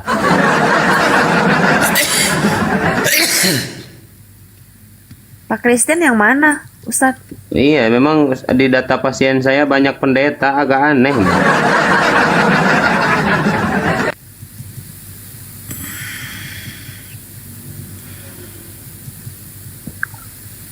Hari apa sekarang? Hari Jumat ya? Bentar lagi mau ini. Jumat. Baru jam 7 apa Dan lagi? memang- Bentar lagi. Oh, iya. Dan memang kalau kita lihat ya model pendeta diskusi itu kayak siapa itu ya? Ya Yusuf siapa? Yusuf apa? Pak Yusuf ya, pendeta Yusuf yang Yusuf PI. bukan pendeta. Pak Yunus apa siapa itu yang sering masuk? Yunus. Oh Yunus. Yunus itu Oh, kan bukan kalau Yusuf diskusi Manibulu. cengengesan, nggak ada gairahnya untuk ini berpikir. Dia kan cuma cengengesan, membaca data-data, dikasih ini, dikasih soalan ini, lari ke tempat lain yang dikasihkan. Dan cengengesan kan kerjanya, artinya dia tidak mau fungsikan Yang memfungsikan dia otaknya. tidak fungsikan akalnya untuk berpikir. Nah, silakan Sapa Pasaribu. Ya, selamat pagi Pak Pasaribu. Pagi. Iya. Pak Pasaribu, silakan. Ada yang mau ditanyakan atau bagaimana? Agamanya apa yang jelas dulu, boy? Bapak Pasaribu Kristen kan? Aku tahu Bapak Pasaribu di Kristen toh? Iya, Kristen. Kristen Protestan. Bentar. Ini kan Pasaribu, pasar Bapak mana? Bang, Ibu pasar sama Bapak. Bapak. Ada pasar bapak. Pasar namanya kan marga, itu kan marga pasar itu. Oh, marga Pasaribu. Aku kira ada pasar Bapak. Pasar Bapak. Oke, lanjut. Iya. Itu apa Ustadz? Ini nggak ada temanya ya? Oten santun boleh naik. Enggak, gini aja, tanya dulu kan biasa kalau di tempat saya di sini kan komal internasional gitu kan, bukan hanya orang waras yang naik, orang sedeng pun ikut naik gitu. Coba ditanya dulu ini Bang Pasaribu, kira-kira Tuhan Bapak siapa ya Pak Pasaribu? Silakan. Tuhan Bapak siapa ya Pasaribu? Tuhan saya. Tuhan bukan Tuhan. Tuhan itu Tuhan saya itu Yesus. Tuhan apa Tuhan nih? Tuhan. Tuhan, bukan Tuhan. Berarti dia sehat. Dia Waduh, sehat agak ini. sehat. Tepuk tangan dulu. Ustaz. Tepuk tangan dulu. Ustaz. Ya. Kurangi dosisnya Ustaz. Dia udah mulai sehat. Iya, Kurangi iya. dosisnya. Luar biasa, luar Sehat, biasa. silakan. Berarti yang Bapak Tuhan kan siapa? Kan Yesus Tuhan. Nah, sekarang Tuhan. Siapa Tuhan Bapak, silakan. Tuhan saya Bapa. Oke, berarti Yesus bukan Tuhan ya? Bukan Tuhan, dia kan raja di dunia saja dia. Dia kan Ini. Kalau kayak gini, ini dosisnya jangan Bunda Rahma, dosisnya Pak Dokter ini kalau kayak gini silakan Pak Dokter. Oh, Kalau Mama Bunda Rahma dosisnya nanti terlalu tinggi, bahaya. Baiklah, ini karena Komal internasional, aku diam aja lah. Lanjut. Bunda Rama suka kasih dosis rampangan. Pak Dokter kayaknya lagi santai, silakan Pak Dokter, silakan Pak Dokter. Iya. Pak Pasaribu ini denomnya apa Pak? Denom saya apa? Pantekosta. Tritunggal. Pantekosta. Oh, Tritunggal Pantekosta ya. Iya. Pantekosta berarti inilah ya, punya keyakinan bahwa kunci utamanya itu ada di Roh Kudus ya Pak Pasaribu ya. Iya, Roh Kudus. Berarti sesuai itu, dengan ketika kita dimasuki oleh Roh, ketika kita berdoa, kita sungguh-sungguh, Roh Kudus itu masuk ke dalam diri kita itu, untuk berbicara, mengeluarkan kata-kata yang berbeda. Itulah yang namanya bahasa Roh Kudus. Glosalalia itulah ya, glosalalia ya. Iya. Jadi bahasa Roh Kudus itu Bapak bisa Pak kalau dalam kondisi biasa. Oh, tidak bahasa bisa. roh itu. Enggak. Glosalalia itu. Jadi misalnya bahasa Roh Kudus itu nggak bisa dibuat-buat. Itu nggak dibuat-buat itu. Mana bisa itu? Kalau ada pun yang bisa buat-buat itu ya nggak betul itu. Itu hanya orang sesat itu. Bapak pernah mengalami itu glosalalia itu? Pernah sekali saja, sekali dalam seumur hidup. Sekali dalam seumur inilah sampai baru sekali saja. Dan waktu kebaktian di gereja nih. Ya, dan maafnya ini kita pun nggak tahu. Kita nggak tahu itu apa yang kita omongin. Dan yang mengasih tahu, kenapa saya tahu? Karena yang mengasih tahu itu ya teman-teman yang ada di sana gitu, yang ada di dalam satu ruangan itu gitu. Ya, artinya setelah Bapak ngomong itu, teman-teman itu tahu apa isi omongan Bapak. Glosalalia itu kan bisa keluar bahasa-bahasa, katanya sih bahasa siapa saja, bahasa bangsa apa aja. Bahkan bahasa bangsa-bangsa roh ya. Ya nggak tahu Bang Muhammad. Iya. Berarti kan Bapak dengar Bapak ngomong nih, tapi nggak ngerti juga apa yang Bapak ngomong nih. Pak Pasaribu ngomong maksudnya. Ya nggak ngerti, gimana ya. Kalau bahasa roh itu kan kita kan paham nih bahasa-bahasa, misalnya kayak bahasa-bahasa Latin itu, bahasa-bahasa apa itu kan berbeda kan. Tapi bahasa roh ini berbeda gitu, tersendiri dia. Tapi kalau nggak salah yang begini ya Pak, nanti dibenarkan sama Pak. Gitu bukan bahasa roh itu? Mana adalah macam itu bahasa roh. Abuyannya dong. Ya, orang itu kedinginan kok bahasa roh, apa-apa. Itu kan kedinginan, pula bahasa roh.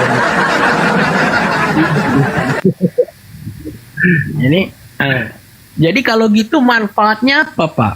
Kita bisa bahasa roh misalnya. Sekarang kan Pak Pasaribu ini bisa bahasa roh, artinya tidak menyampaikan pesan apapun kepada kawan-kawan yang lain.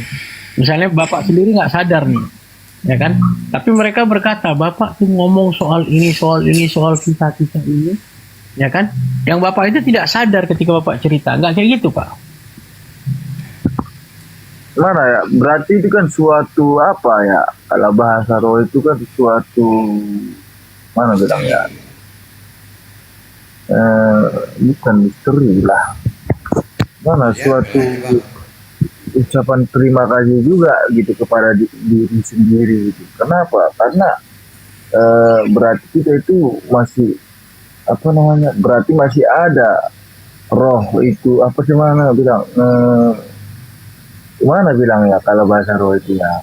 Saya pun kurang apa juga bang, kurang mendalami juga apa arti bahasa roh itu ya. Cuman lagi Berarti nggak ada manfaat lah. ada manfaatnya itu bang, ada Apa manfaat. itu? Enggak, maksud saya itu kan itu satu proses yang sifatnya kalau dalam dunia tasawuf itu masa ekstasi atau fana, ya. Seseorang yang tidak ingat lagi kondisi diri dia, ya, masuk ke dalam alam yang lain gitu kan. Tetapi mereka selalu menyampaikan pesan-pesan moral itu. Ada pesan-pesan moralnya, misalnya malah mereka bisa bersair, sair-sairnya itu bagus-bagus gitu kan. Nah, yang saya pertanyakan di Pantai Kosta ini ada nggak muncul sair gitu Pak, ya kan? Mana ada Pak Dokter, beda. Kalau ahli sufi jelas, ini kalau Roh Kudus ini kagak jelas. Bahasa roh mana ini Pak Pasaribu, ayo tanggung jawab Pak Pasaribu. Kalau katakan menyampaikan itu, Saya ya, tapi yang disuruh diskusi ini sekarang. begini bang. Kalau menyampaikan itu begini bang. Kalau untuk yang namanya bahasa itu, yang mendengarkannya sudah pasti yang mendengarkan kan begitu. Dan saya berbicara, mereka mendengarkan. Ya mungkin ya berarti yang mendengarkan itu ya menurut dia itu ada yang mengatakan, oh ini si Pasaribu ini dia telah dijamah gitu kan, jadi telah dijamah oleh Roh Kudus sehingga dia berbahasa Roh Kudus begitu. Ya untungannya ya bagi yang mendengar gitu, bagi yang mendengar ya itu aja ya sih keuntungan bahasa roh ini. Ya, dan Berarti yang dengar itu makin yakin lah ya bahwa ada kondisi seseorang bisa bahasa roh gitu, dan artinya dijamah oleh Roh Kudus gitu ya. Iya. Kira-kira begitulah bang. Kalau pernah dalam satu ruangan itu Pak, 2-3 orang langsung yang dapat bahasa roh itu. Misalnya Ya. pas di gereja atau Tapi Pak Dokter udah bertanya belum? Barangkali Pak Pasaribu bisa mencontohkan gitu. Ya sedikit saja seperti apa bahasa roh kita, atau Pak Pasaribu juga tidak bisa berbahasa roh itu silakan. tidak bisa saya contohkan, sedikit pun tidak bisa. Sedikit pun tidak bisa. sadar nggak bisa. Ada. Oh, karena itu bahasa itu bukan bahasa mau dipamerkan gitu. Bahasa itu bukan dipamerkan, bukan mau diapain gitu. Itu memang dia datang sendiri, bukan kita buat-buat. Alalala, bukan begitu. Mana ada itu bahasa roh itu macam itu. Iya. Jadi nggak pernah dalam satu ruangan itu 2-3 orang langsung yang dijamah gitu. Sehingga beberapa Ada, orang yang juga 2-3 Dan ada. Dan ketika orang yang tidak dalam keadaan ekstase itu, tidak dalam bahasa roh itu, yang tiga-tiga ini bicara dalam kata-kata yang sama atau beda-beda juga? Berbeda bahasanya, berbeda-beda. Ya. Jadi Pak, kalau menurut denom lain, Pantai Kosta ini termasuk heresi atau tidak Pak? Gimana Bang? Liturginya itu termasuk heresi atau tidak? Termasuk bid'ah atau tidak? Bidat lah. Bidat. Liturgi itu dalam konteks apa itu Bang? Liturgi itu Bang? Maksudnya kebaktiannya lah. Bidat Di itu Pantai apa? Kosta itu Bang. Bidat itu gimana? Bang? Bidat itu. Sesat. Bidat itu mengada-ngada, maksudnya di Kristen lain Pantai Kosta itu dianggap sesat gitu, mengada-ngada gitu, enggak? Oh, berarti Bukan dalam Tritunggalnya, dalam ibadatnya, dalam beribadahnya itu. Maksud saya gini ya, pelan-pelan. Ya kan ini kita kan mau ada edukasi, ini room edukasi internasional, bukan room sembarangan kan. Jadi kalau menurut Abang itu, Bang, jadi kalau menurut Abang itu karismatik itu bidat atau gimana? Tritunggal gimana? Tritunggalnya kan sama-sama, berarti kan sekalipun Katolik, Protestan, yang manapun kan sama-sama Tritunggal ini sekarang. Jadi dalam teologinya sama. Jadi ketika dalam beribadatnya, dalam kebaktiannya lah kira-kira, ya kan? Nah, itu kan berbeda-beda. Apakah yang dibuat oleh karismatik ini, ya kan, oleh Pantekosta ini termasuk yang dianggap sesat atau tidak itu oleh gereja-gereja lain? Karismatik.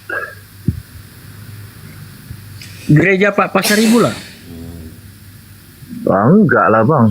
Enggak ada pun menurut saya enggak. Tapi kalau misalnya ada orang dari denom lain mau ikut ibadah di Pantekosta, dia harus dibaptis ulang kan?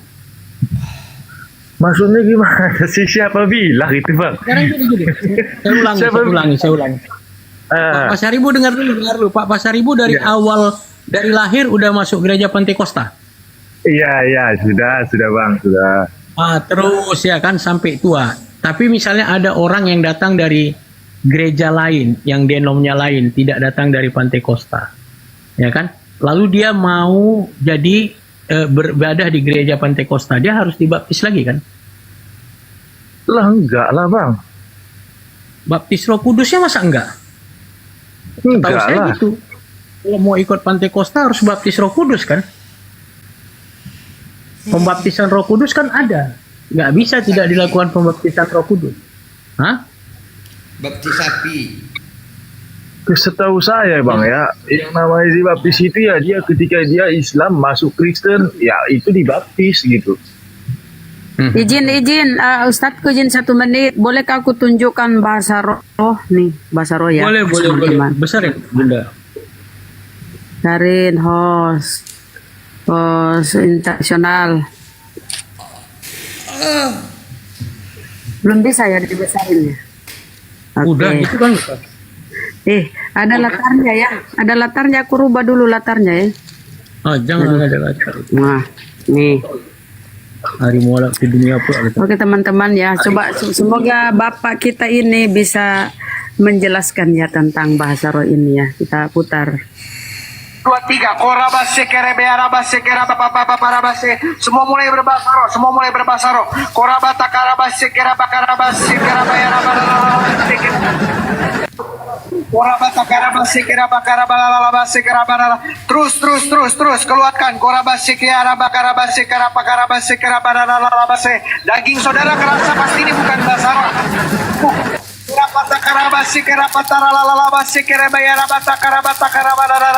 Semua mulai lakukan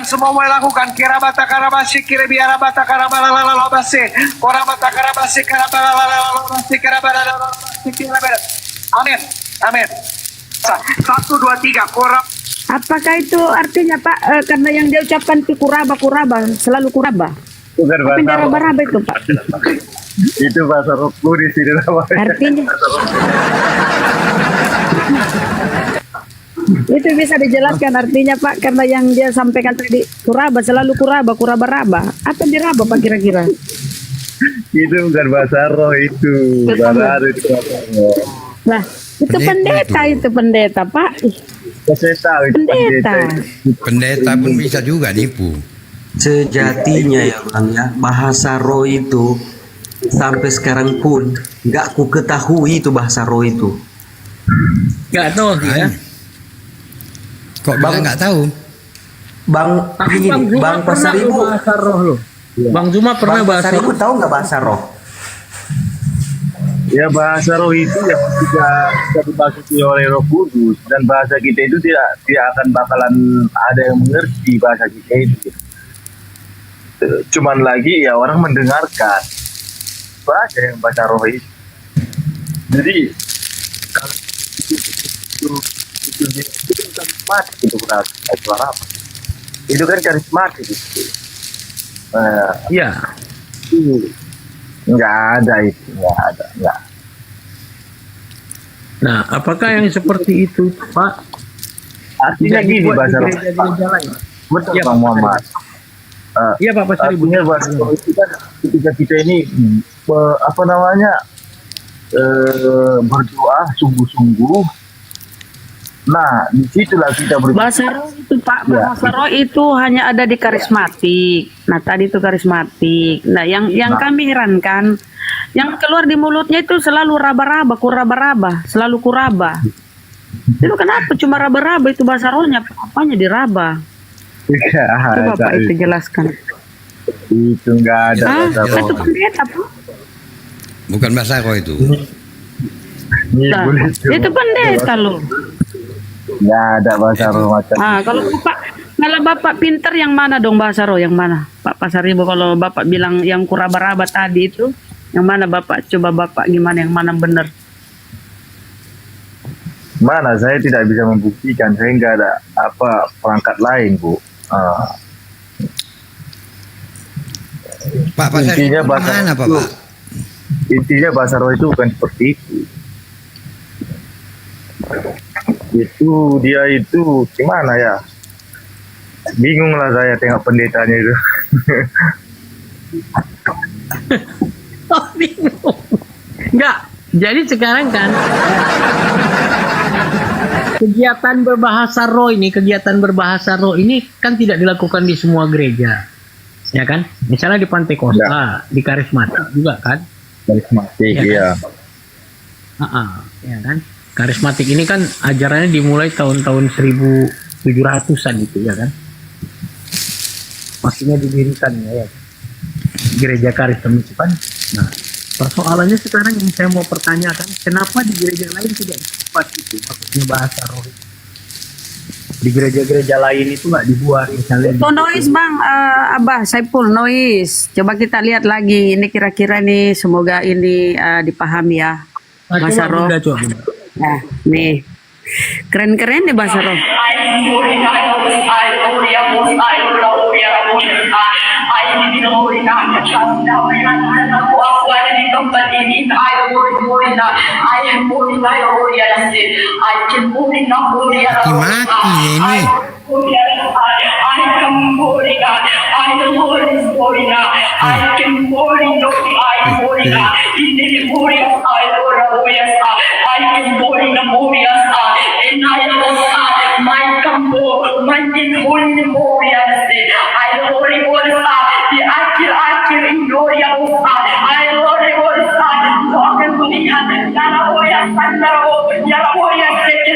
Siapa sesungguhnya yang akan masuk di yang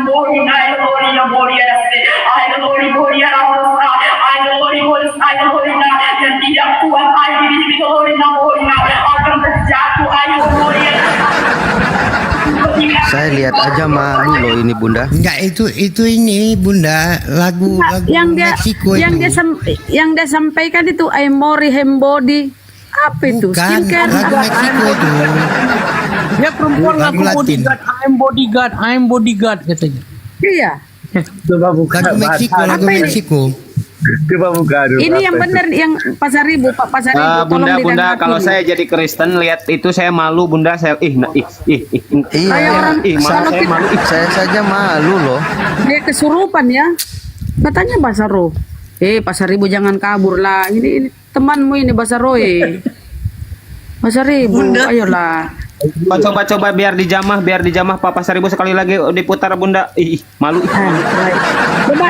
Coba tengok ini ya. Coba tengok matanya ya, matanya.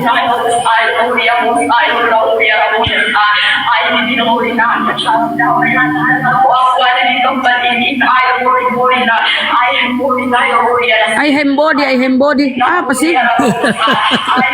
Merepet nih ini.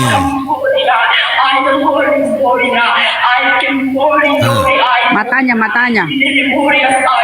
Iya, dia mati-mati tuh. Ya enggak, udah aku kecilin. Saya kena marah istri saya. Suara apa itu?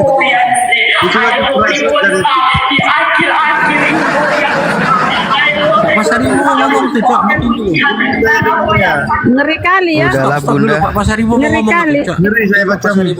Iya, silakan Pak Pasaribu, silakan. Dan di bawah ada Ahi Bayu, katanya dulu saya seperti itu. Jadi memang benar ini Pak Pasaribu, memang ada bahasa-bahasa seperti itu di kekristenan. Saya malu kalau jadi Kristen, malu lihat kayak gitu. dia kenapa mata terbuka seperti orang kerasukan gitu bang? Nggak macam itu kalau orang masuk apa bang? Nggak macam itu. Mana ada mata yang terbuka gitu macam matanya belang apa warna putih macam itu? Mana ada bang? Coba buka dulu yang betul-betul itu berbahasa roh itu. Mana Tapi ada Pak macam Pasaribu pun kan nggak tahu kondisi Pak Pasaribu waktu berbahasa roh. ya itu. Kan Pak Pasaribu sendiri dalam kondisi tidak sadar. Dan Iya, ketika betul. bicara itu bahasa itu Pak Pasaribu tidak ngerti. Orang yang dengar pun tidak ngerti. Ini kalau kita tengok sama-sama semua juga nggak ngerti. Dia pun saya yakin nggak ngerti itu. I'm Bobo bodyguard, I'm a Bobo bodyguard. Ada kata sesungguhnya lagi. Nah, coba ini apa lagi nih? Ini bahasa roh ini. Ayo, bahasa apa lagi nih? Kalau ini kemasukan roh ini, kalau ini. Enggak. Ini minum obat nih, minum obat. Ini kemasukan roh ini. Minum obat ini, minum obat. Ini bahasa ibu ini kalau Minum ini obat, kemasukan roh yakin ini. aku. Tuh kan. Nggak epilepsi, ini epilepsi. Astaga, ya Allah, aku ingat tempo dulu. Astagfirullahalazim. Bang Jol kayak gitu juga. Ya Allah. Iya pernah aku gitu, pernah. Udah jangan Aku bilang pernah gitu. Malu aku malu. Tutup. Malu aku malu. Malu kali weh. Ini juga Bang Boy. Bang Boy juga kenapa juga dibuka itulah haula wala quwata. Aduh Tuhan kenapa ini? Ya, tapi Pak Pasaribu dia menyatakan bahwa tidak mirip dengan semua yang kita tampilkan. Saya masih penasaran ya. Dan menurut beliau bahwa bahasa roh yang mereka lakukan, yang Pak Pasaribu lakukan itu kelihatannya jauh lebih kudus daripada yang Coba buka dulu lah bahasa roh Pantekosta. Coba buka dulu Pak bahasa. Pasaribu. Coba. Tolong Pasaribu. dulu. Ini untuk keilmuan nggak ada maksud Bunda apa-apa. Rahma bahasa roh, spesialis bahasa roh Bunda Rahma ini. Pentakosta. Pentakosta. Menurut saya kayak perempuan tadi dia kayak lagi Bang, dimasuki. gini Bang Pasaribu. gitu. Aku mau nanya. Ketika Abang dimasuki oleh Roh Kudus, itu Abang kepenuhan nggak? Ya dipenuhi oleh Roh Kudus. Itu artinya di mana cara melihatnya? Ada meterannya atau apa nggak? Nggak ada Pasaribu, nggak ada, ngadi-ngadi Pasaribu ah. Gimana? Nggak ada kemasukan. Tunggu dulu. Dulu yang muslim diam dulu, Zul. Enggak, maksudnya ada nggak tanda, kan sering dibilang kepenuhan Roh Kudus. Itu apa ada tanda meteran kayak meteran minyak gitu atau apa enggak? Mana ada lah bang tanda meteran apa sih? Jadi kayak mana kita mau tahu kepenuhan atau enggak? Iya. Enggak ada Bisa ayah. ditengok di matanya. Lanjut. Gimana cara melihat kepenuhan itu? Jangankan saya bang ya, jangan saya pernah sekali. Saya punya teman pun dia udah orang tua juga kan. Saya pun pernah melihat dia juga, dia berdoa rupanya dia dimasuki oleh Roh Kudus. Terus terang saya itu tidak tahu apa bahasa dia itu. Nah tapi kalau yang namanya macam perempuan tadi itu kayak saya tengok kayak lagi ada sebuah yang jahat itu masuk ke apa matanya langsung ya dibuat-buatnya gitu. Lucifer bukan ya? Tak tahu juga lah Lucifer apa Kalau aku tengok itu roh kejahatan Yang tuh. masuk Baal. Itu roh kejahatan itu. Coba Nggak mungkin yang Roh Kudus nggak mungkin kayak gitu. Nggak mungkin kayak gitu. Kalau Roh Kudus nggak mungkin. Roh Kudus itu tenang. Tenang. Waktu Elizabeth datang itu waktu lagi hamil dia kepenuhan seluruh aja dia. Itu tenang, bukan macam itu. Matanya mau apa? Saya sedikit loh bang ya. Ayah, saya izin ayah ya. Saya mau tanya sama Bang Pasaribu. Bang Pasaribu yakin nggak waktu itu dimasuki Roh Kudus? Yakin nggak? Yakin bang, yakin bang. Serius abang ini? Nah, yakin ketika itu bang, ketika saya udah dimasuk itu bang, saya Oke, punya lanjut. rasa apa gimana bang? Rasa gimana? Ringan gitu, kayak nggak ada beban gitu, kayak dihilangkan semua beban saya gitu bang. Kayak rasanya ya jalan itu seperti ringan gitu bang. Nah ketika udah istilahnya udah berlanjut berhari-hari apa ya, mulai lagi yang namanya kehidupan ini ya kan, masalah beban kehidupan ini ya. Yalah, udah Gitu. dipenuhi dosa-dosa kembali kan. Oke, baiklah, baik. Kalau Roh Kudus nggak mungkin kayak yang tadi itu, nggak mungkin menurut aku. Nggak mungkin. Oh, Lucifer ya. Apalagi Lucifer itu berasa. Gak ada macam itu Masa lah. kita nengoknya aja pun ngeri kita nengoknya. Macam tadi itu perempuan itu pun macam yang di gereja itu pun sampai joget-joget apa, itu bukan Roh Kudus. Roh Kudus itu. dan di gereja itu pun sampai melompat-lompat macam itu, mana ada itu. Gereja apa itu melompat itu, nggak ada. Kalau Roh Kudus itu tenang dia. Yang sedangkan kami pun bang, kalau gereja itu bang ya. Ketika dimasukinya pun kita rasa sukacita, bersuka. Iya. Dan kalaupun gini bang ya, kalau macam kami itu Pantai Kosta, nggak pernah lah. Nggak pernah yang namanya Pantai Kosta itu memuji Tuhan itu sampai apa namanya, sampai joget-joget apa, nggak ada lah. Paling tepuk tangan, bersorak, lambakan apa tangan, angkat tangan begitu bang. Itu aja paling ya. Baru Bang, tepuk tangan. ingat aku jadi gini bang. Abang tadi bilang Yesus Tuhan, ya kan? Iya kan? Betul Ya. kan? Bukan Tuhan. Lalu kayak mana Trinitas abang tuh? Trinitas abang kayak mana jadinya? Saya tidak mengikuti itu bang. Tapi tadi abang bilang Trinitas, Pantai Kosta juga Trinitas. Ya saya Trinitas tapi nggak mengikuti itu. Oh, abang udah lari dari situ ya?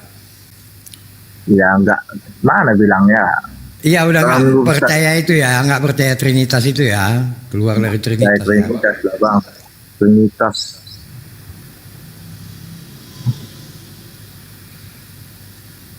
Coba lanjut dulu lah bang, yang ke apa Roh Kudus itu bang. Saya pengen tengok dulu bang.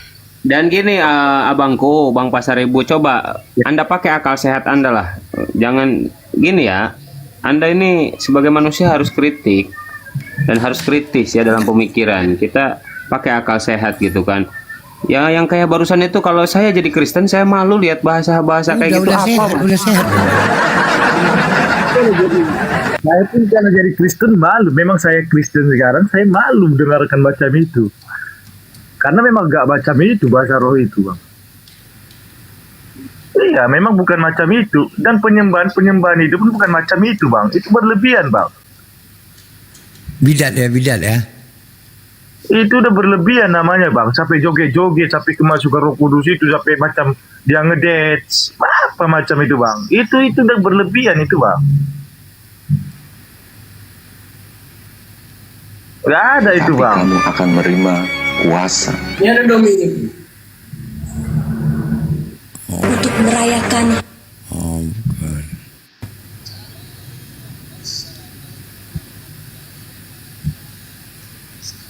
Shalom.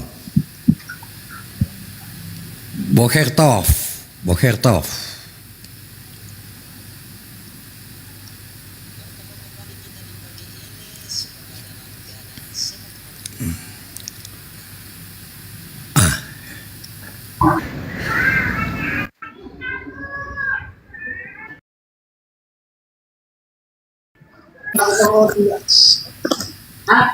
Pendeta dari Pasaribu ya. Pendeta? Oh tidak dong, jangan. Saya orang awam. Nah, saya. gini, izin sebentar, maaf saya terpental barusan Iwan Pilah, bantu di tap ya.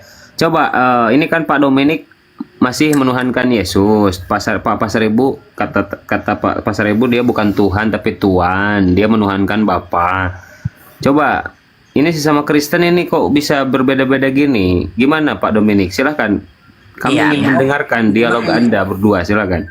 Memang benar, ya memang benar. Sebenarnya Alkitab Al-I itu banyak yang salahnya terjemahnya itu. Sebenarnya Tuhan Yesus bukan Tuhan.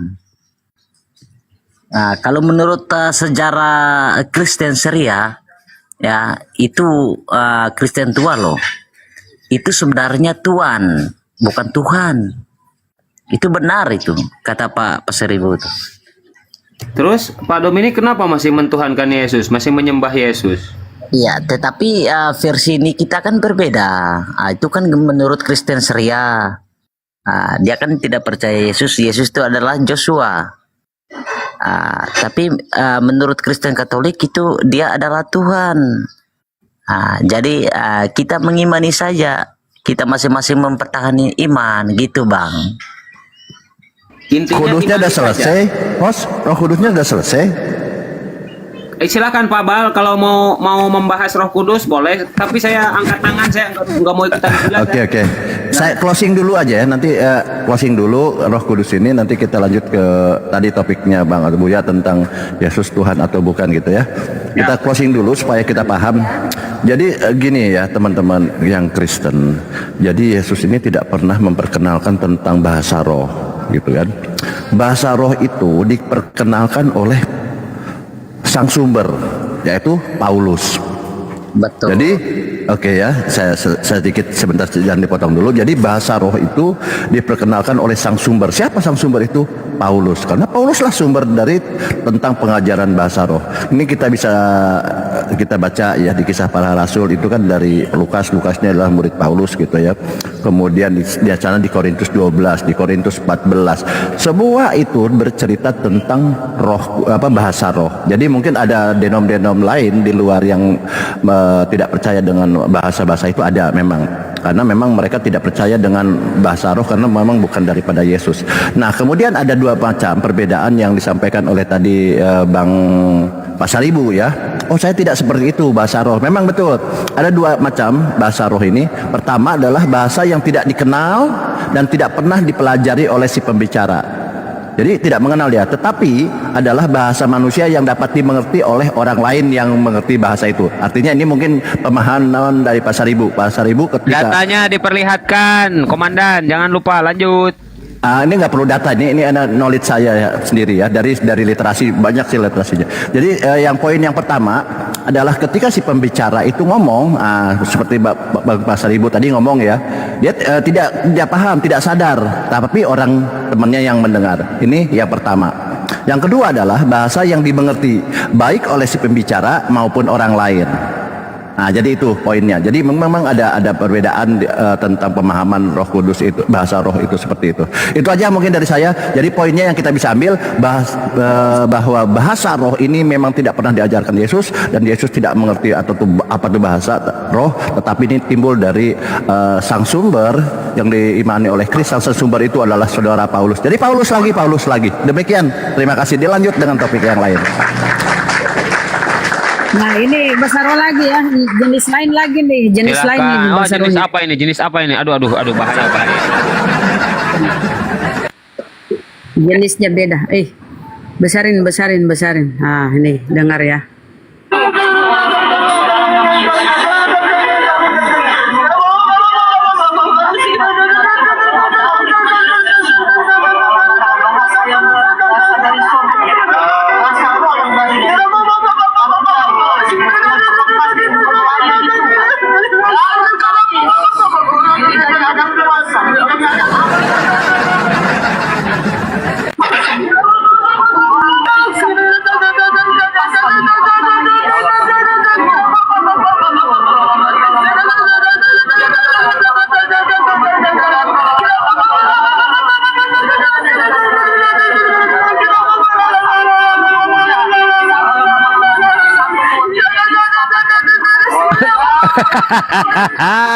Apalah ini?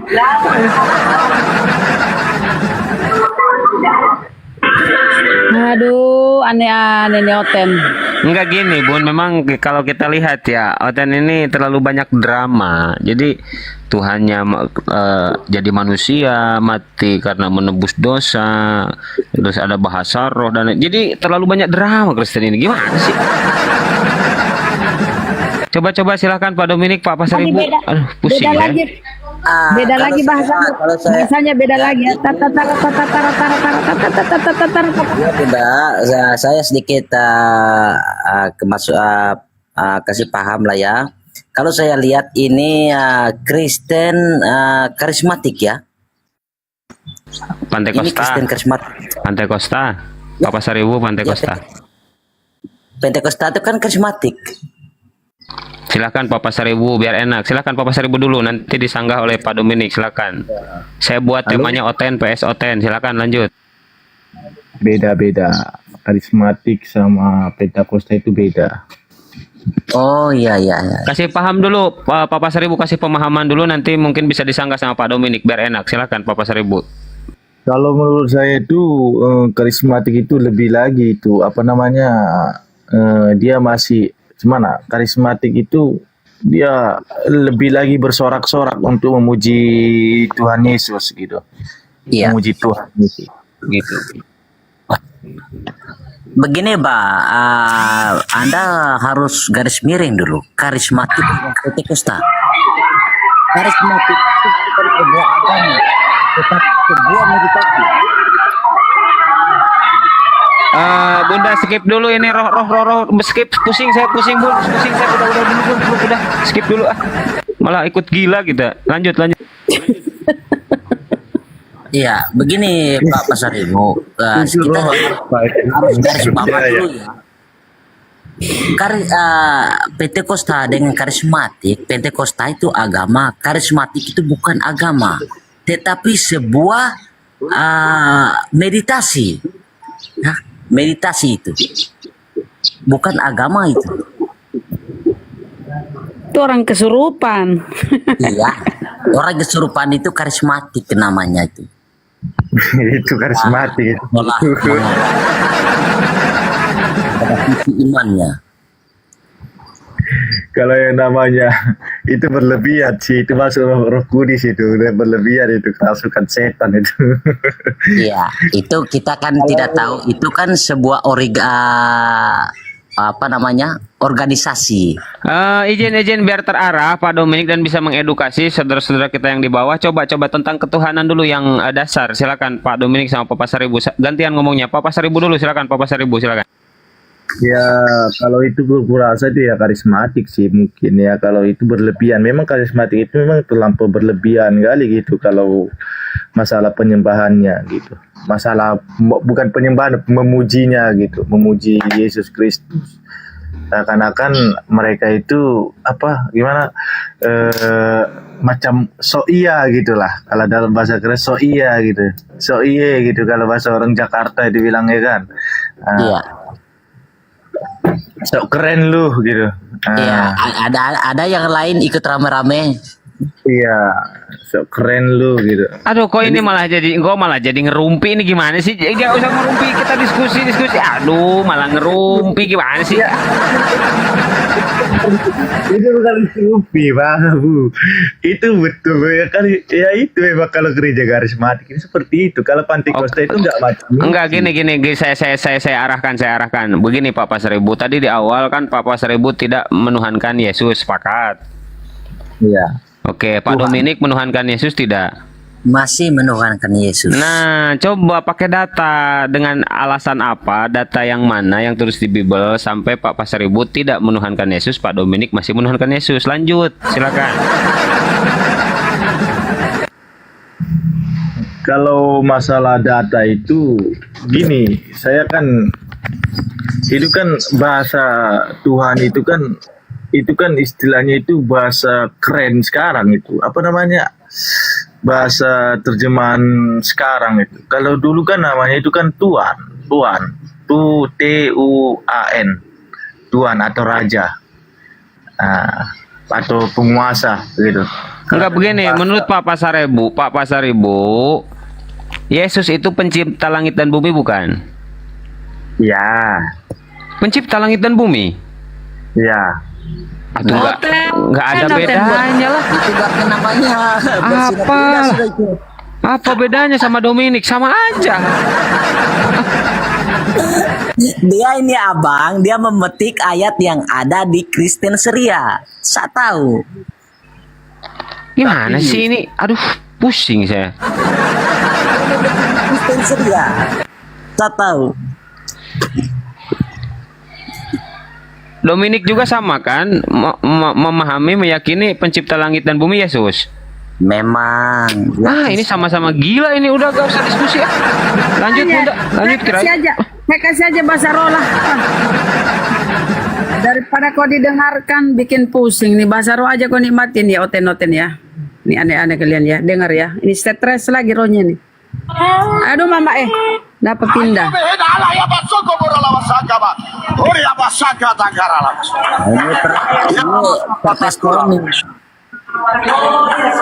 Ya, sakramayat. Ayo beheda ala ya basoko borola wasaka ba.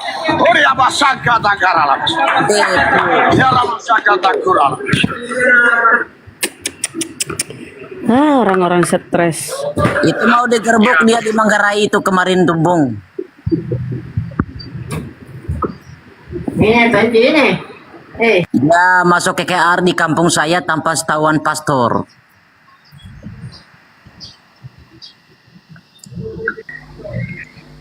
Pak Baal, monitor Pak Baal. Monitor. Oh iya, coba cerdaskan nih dua Kristen ini. Kirain beda tadi saya suruh diskusi, ternyata sama-sama saja menuhankan Yesus.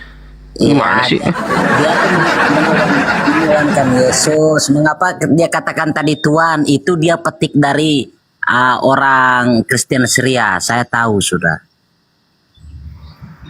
Jadi gini ya saudara-saudara yang Kristen, sebenarnya Yesus ini panutan umat ya, terutama Bani Israel dan panutan umat Islam juga. Nah, kalau teman-teman Kristen ini jujur aja kepada semua pernyataan Yesus, tidak mungkin menuhankan Yesus gitu loh, gitu kan? Tidak mungkin Yesus disembah gitu. Ini poinnya di sini. Kalau bicara Yesus adalah Tuhan, artinya kalian menyembah Yesus kan begitu. Ya, masalahnya ini ketika kalian menyembah Yesus itu yang memang fatal. Tetapi kan kalau kalian menjadikan Yesus adalah Tuhan, Raja, Juru Selamat, apapun istilahnya, selain menyembah Dia itu nggak masalah. Memang Yesus punya kelebihan-kelebihan di situ ya, karena Dia utusan Tuhan. Nah, poinnya di situ. Kalau selama kalian menyembah Yesus dan Yesus dijadikan Tuhan atau Yesus itu adalah bagian yang tiga, Bapa, Putra, dan Roh Kudus, itu salah fatal. Karena Yesus tidak pernah berkata bahwa saya adalah bagian dari yang tiga adalah Tritunggal. Saya adalah sebagai anak, yaitu di samping Bapa dan Roh Kudus. Itu aja dulu. Kalian perlu jujur dengan merendahkan diri, ikut perkataan Yesus, bahwa ikuti Yesus. Apa itu perkataan Yesus itu yang harus diikuti. Silahkan. Itu aja poinnya dulu sementara. Siap Pak Baal. Kang Ade, Assalamualaikum Kang Ade. Ya, terima kasih ya. Kalau Masya Allah, siap Kang Ade lah. Pagi-pagi. Masya Allah. Tapi kalau ada yang berkompeten nggak apa-apa diturunkan juga. Santai Kang Ade, Kang Ade ini silahkan lanjut Pak Dominik lanjut. Nah, begini ya Bang. Kalau di Katolik, pedoman kami itu tuh bukan cuman Alkitab saja. Bang, Alkitab banyak yang tulis salah kok. Nah, sebelum tulis Alkitab, kami tuh punya tradisi di gereja Katolik. Sebelum tulis itu Yesus wafatnya 700 tahun yang lalu lah, baru ada tulis Alkitab. Jadi kami di situ bukan percaya Yesus, tidak. Kami percaya tapi kami mengimani. Belum tertulis Alkitab. Injil belum tertulis. Nah. Jadi kami, Pak Dominik izin, yang ditanya apa, yang dijawab apa. Saya jadi makin pusing ini. Coba nyambung sedikit. Apa tadi pertanyaan dari Pak Baal? Ayo. Pasti nggak tahu. Aduh, Pak Dominik kebanyakan minum tuak ini. apa yang ditanya tadi? Coba Pak Pasaribu barangkali agak nyambung. Silakan Pak Dominik nyimak dulu. Silakan Pak Pasaribu.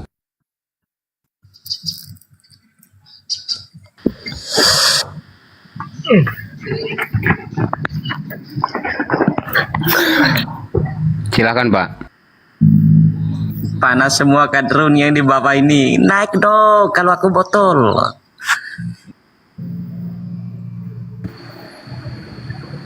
Pak jangan ngomong kadrun Pak, Yesus juga kadrun. Wah, pengen ditampilin datanya. Aduh, bahaya, bahaya ketabok nanti. Lanjut Pak Pasar Ibu.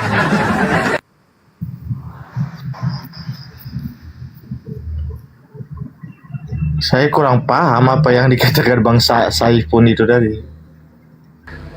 Aduh, Pak Baal berat, mungkin ini tidak paham, dua-duanya tidak paham Pak Baal.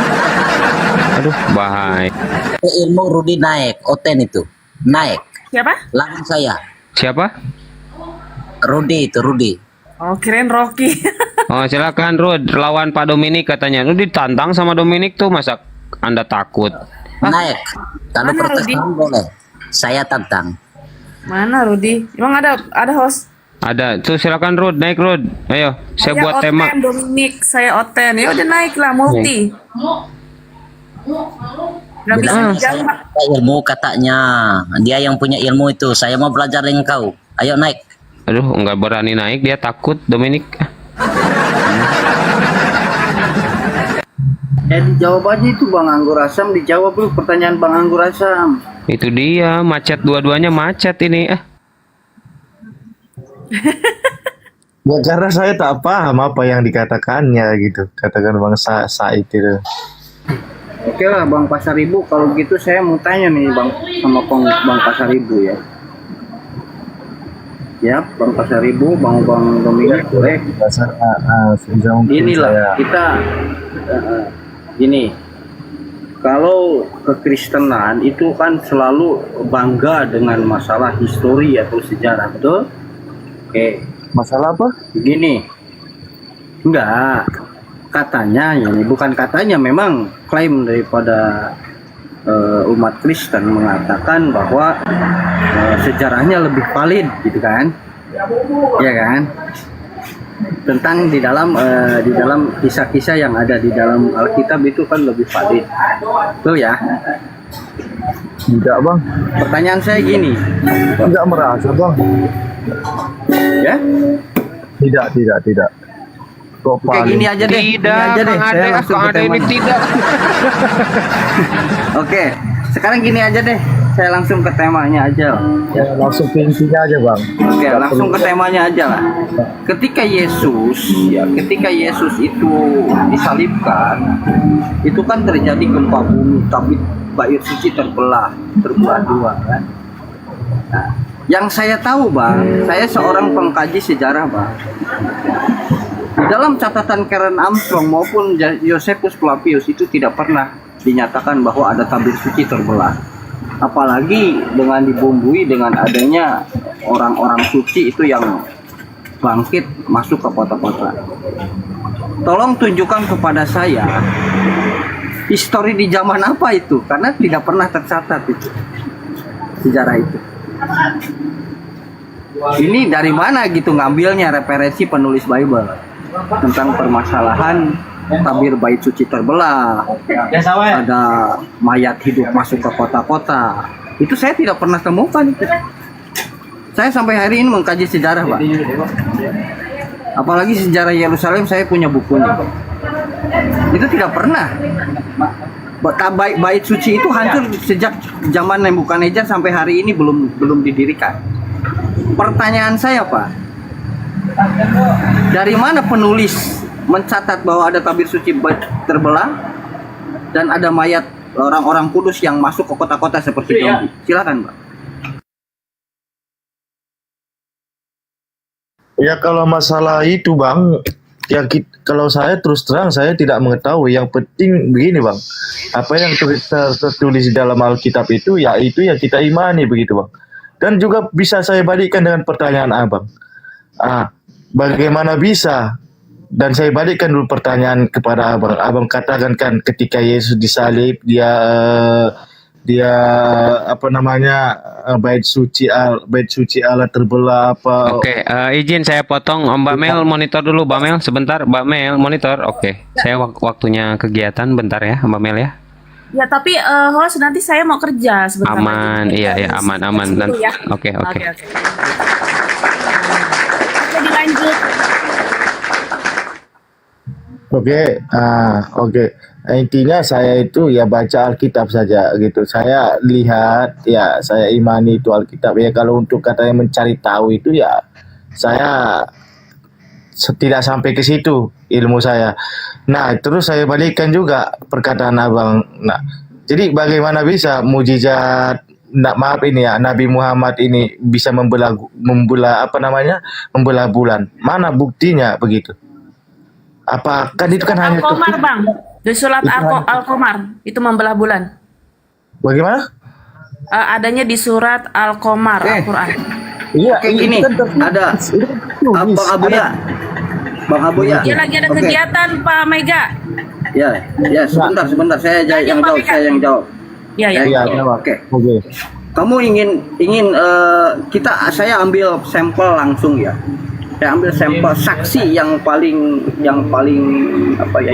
valid itu kan melihat orang luar kan, orang luar yang tidak beragama Islam.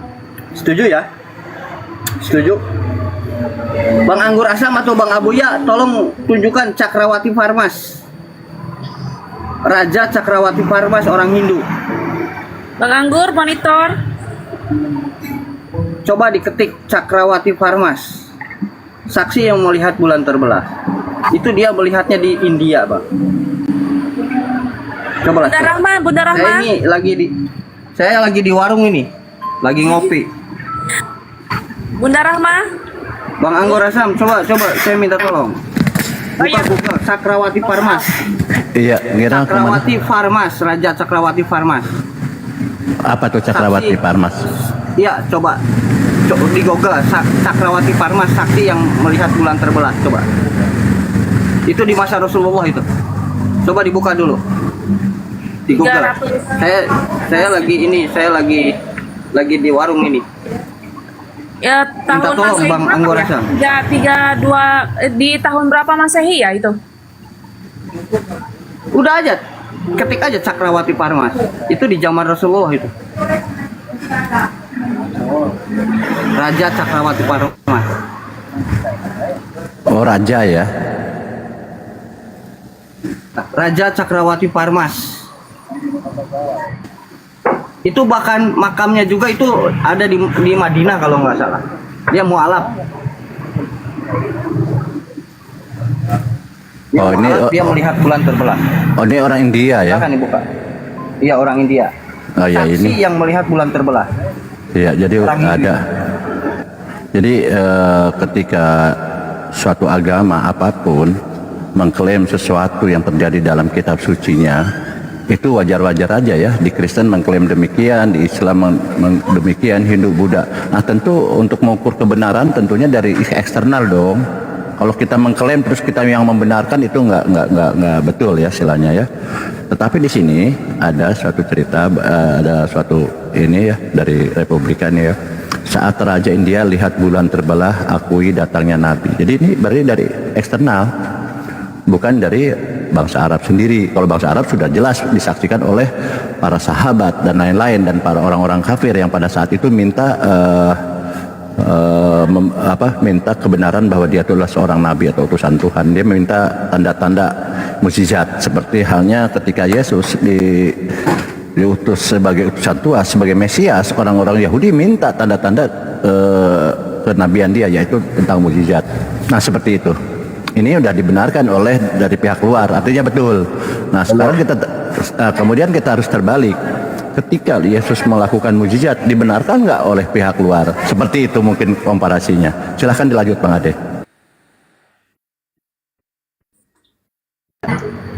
Lanjut Bang Anggur Asam, ini saya lagi makan ini. Lanjut. maaf. Itu aja sih. Oke, silahkan. Saya udah ketampol. Udah ketampol dia. Oke, ada Bang Pasar Ibu, silahkan, atau yang Kristen yang lain. Ya, bukannya kalau bulan terbelah itu kan ya pasti terguncang dong porosnya suatu lingkaran bumi ini begitu. Bukannya bulan tersebut itu membantu pencahayaan matahari.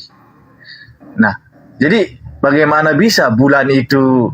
Bagaimana bisa? Apakah bulan itu banyak? Dan salah satu yang terbelah itu tidak apa-apa. Kan kalau terbelah waktu di zaman baginda Rasul Nabi Muhammad itu, apakah sampai sekarang bakalan pasti terasa begitu? Nah ini nggak ada kan begitu. Jadi ya itu kan hanya ngomong apa tertuju. Pak? Kan itu sudah ada tuh. Ya, itu Saksinya kan- ada dari eksternal. Masalah Anda tidak mengimani ya terserah, bodoh amat gitu. Iya bukan. Tapi yang bukan. jelas itu ada kan saksinya. Ya itu kan hanya. Nah, kalau Anda melihat dari sisi sains, ya di dalam kitab Anda itu matahari itu berhenti gitu loh, bahkan di jalan raya. Terus ketika Nabi Musa membelah lautan, itu masuk sains nggak? Ada itu bang. Nabi Musa belah lautan. Ada itu Iya, orang- ada nggak? Bisa diceritakan nggak di Ada itu sains? ceritanya. Coba buka aja lah. Iya, ada bisa masuk akal nggak? Kalau menurut cerita sains. Ya tidak masuk akal.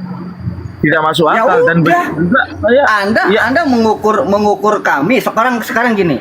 Yesus ketika membangkitkan sekarang gini saya tanya. Yesus ketika membangkitkan orang mati, ada saksinya nggak orang luar? Saya bukan mengukur, tapi saya itu Udahlah, udah, lanjut. Udah ketampol ya. Oke, kita lanjut ya. Jadi gini, izin ya Bang Pasaribu, memang nggak masuk akal karena makna mukjizat itu sesuatu yang memang di luar akal. Jadi dalam pengertian mukjizat adalah keajaiban-keajaiban yang sulit dijangkau oleh akal gitu loh. Itu namanya mukjizat. Dan mukjizat itu maknanya apa, Bang? Mukjizat itu bukan hanya sesuatu yang memang luar biasa ya, yang di luar jangkauan manusia. Memang tidak akan masuk akal gitu ya, tapi ada kan begitu poinnya. Nah, kemudian apa tujuan mukjizat itu? Mukjizat itu artinya melemahkan, Bang. Paham ya? Jadi mukjizat itu artinya melemahkan. Artinya gini, ketika orang-orang kafir, orang-orang yang menolak Yesus, menolak Abraham, menolak Musa, menolak Nabi Muhammad, nah dia kan menolak, ya kan? Dia dengan angkuh sombongnya. Dan bagaimana meruntuhkan kesombongan mereka, ya kan? Keangkuhan mereka tentunya harus dilemahkan, kan gitu. Paham ya? Kesombongan mereka harus dilemahkan. Dengan apa cara? Yaitu mukjizat. Jadi mukjizat itu melemahkan mereka dari kesombongan-sombongan. Itu artinya mukjizat. Jadi mukjizat itu kembali bahwa mukjizat itu sesuatu yang ajaib yang di luar jangkauan akal manusia. Dan tujuannya apa? Melemahkan mereka. Sehingga akhirnya mereka lemah dari sombongnya. Akhirnya dia beriman kepada utusan Tuhan, kepada Musa, kepada Yesus, kepada Nabi Muhammad. Itulah tujuannya. Nah, sekarang kita tadi seperti udah diaminkan oleh Pasaribu bahwa membelah bulan ini tidak masuk akal. Memang itu betul, berarti pas ya. Nah, sekarang kita uji dengan Yesus ketika membangkitkan Lazarus. Masuk akal tidak? Masuk akal. Nah, kalau sesuatu yang masuk akal itu bukan mukjizat. Itu bukan mukjizat, karena itu masuk akal, bisa dinalar oleh akal. Kita coba ya, apa itu Lazarus? Izin saya pakai data ya. Ternyata mukjizat yang selalu diagung-agungkan oleh teman-teman Kristen bahwa Yesus bisa menghidupkan orang mati ini dibantah oleh sains, terutama oleh kedokteran. Kita pakai data ya, izin. Jadi hal itu sebenarnya bukan mukjizat menurut kedokteran ya. Sebentar ya, saya pakai data ya. Ternyata itu bisa dilakukan oleh manusia-manusia biasa gitu loh. Ini pakai data ya. Berarti itu bukan mukjizat. Iya. Pakai data ya. Ini dari kedokteran ya. Oke. Ini saya pakai data ya. Nah, ini berarti bukan mukjizat. Sorry, aduh. Nah. Oke nih, Bang. Kita ambil dari Halodoc ya. Nah, di dalam kedokteran terkenal dengan Lazarus syndrome. Nah, di sini kita buka klik nanti di Halodoc. Ternyata menurut data bahwa Lazarus syndrome ini dikatakan itu tidak mati. Nah, Lazarus itu tidak mati karena ada kriteria-kriteria yang mati ini apa. Nah, di sini dikatakan nama Lazarus syndrome ini mengutip laman Medical News Today, Lazarus syndrome didefinisikan sebagai kembalinya sirkulasi spontan. Ini ada prosesnya, yaitu return of spontaneous circulation, namanya ROIC. Nah, di sini dibilang CPR ya. Nah, di sini katakan nama Lazarus syndrome sebenarnya diambil dari kisah dalam kitab suci tentang seorang yang bernama Lazarus yang dibangkitkan lagi setelah 4 hari meninggal. Menurut keterangan, meninggal ini bukan dikubur ya, kalau tradisi Yahudi dulu di dalam gua ya, ditaruh gitu ya. Menurut keterangan dalam laporan yang dipublikasikan oleh Journal of the Royal Society of Medicine, kasus Lazarus syndrome pertama kali dilaporkan pada 1982. Jadi penemuan Lazarus, ini kan Lazarus, tetapi ditambah sindrom. Nah, sindrom ini yang harus kita pecah. Ini ternyata dibuka nih, dilaporkan atau diteliti, Lazarus syndrome ini pertama kali dilaporkan pada tahun 1982. Hingga kini tercatat, dia bilang, tercatat setidaknya 38 kasus Lazarus syndrome dilaporkan. Nah, terjadi ada 30 kasus yang orangnya dikatakan sudah mati, dia hidup kembali. Nah, ternyata kasus tentang yang dikatakan mujizat, siapa orang yang bisa menghidupkan orang mati seperti selain Yesus. Nah, ternyata di zaman sekarang membuktikan bahwa kasus-kasus ini tidak ada istimewanya. Laporan yang dibuat oleh Venda Murti, Adiamanman dan rekannya pada tahun 2007 itu mengungkapkan sekitar 82% ya kan, dari kasus Lazarus syndrome hingga saat ini disebabkan oleh ROIC. Artinya apa? Ada sirkulasi spontan yang kembali. Artinya dia kelihatan sudah mati. Mungkin kalau sekarang ini ada terkenal mati suri ya. Nah, tampaknya secara visual dia mati. Ternyata ada sesuatu yang waktu itu tersumbat atau apa, akhirnya dia kembali dengan spontan, dia hidup kembali. Nah, demikian 85% dalam kasus Lazarus syndrome hingga saat ini disebabkan oleh ROIC yang terjadi 10 menit setelah CPR dihentikan. Lalu 45% diantaranya mengalami pemulihan neurologis yang baik. Nah, ini mungkin dokter yang paham di sini. Nah, di sini bahwa tentang Lazarus ini sebenarnya bukan mujizat. Ini data ya. Ini data, kita tidak boleh bantah bahwa Yesus ini dalam menghidupkan orang mati ini tidak benar gitu ya. Apalagi kalau kita baca ayat tentang membangkitkan orang mati tentang Lazarus ini, Yesus sendiri mengatakan dia tidak akan mati. Memang tidak mati, demikian ya. Jadi salah gitu. Ini secara sains, secara kedokteran itu bukan mati gitu ya. Itu. Dan orang pun bisa melakukan ini. Ini sudah terjadi kasus-kasus. Demikian, lanjut. Boleh saya tambahkan? Oke.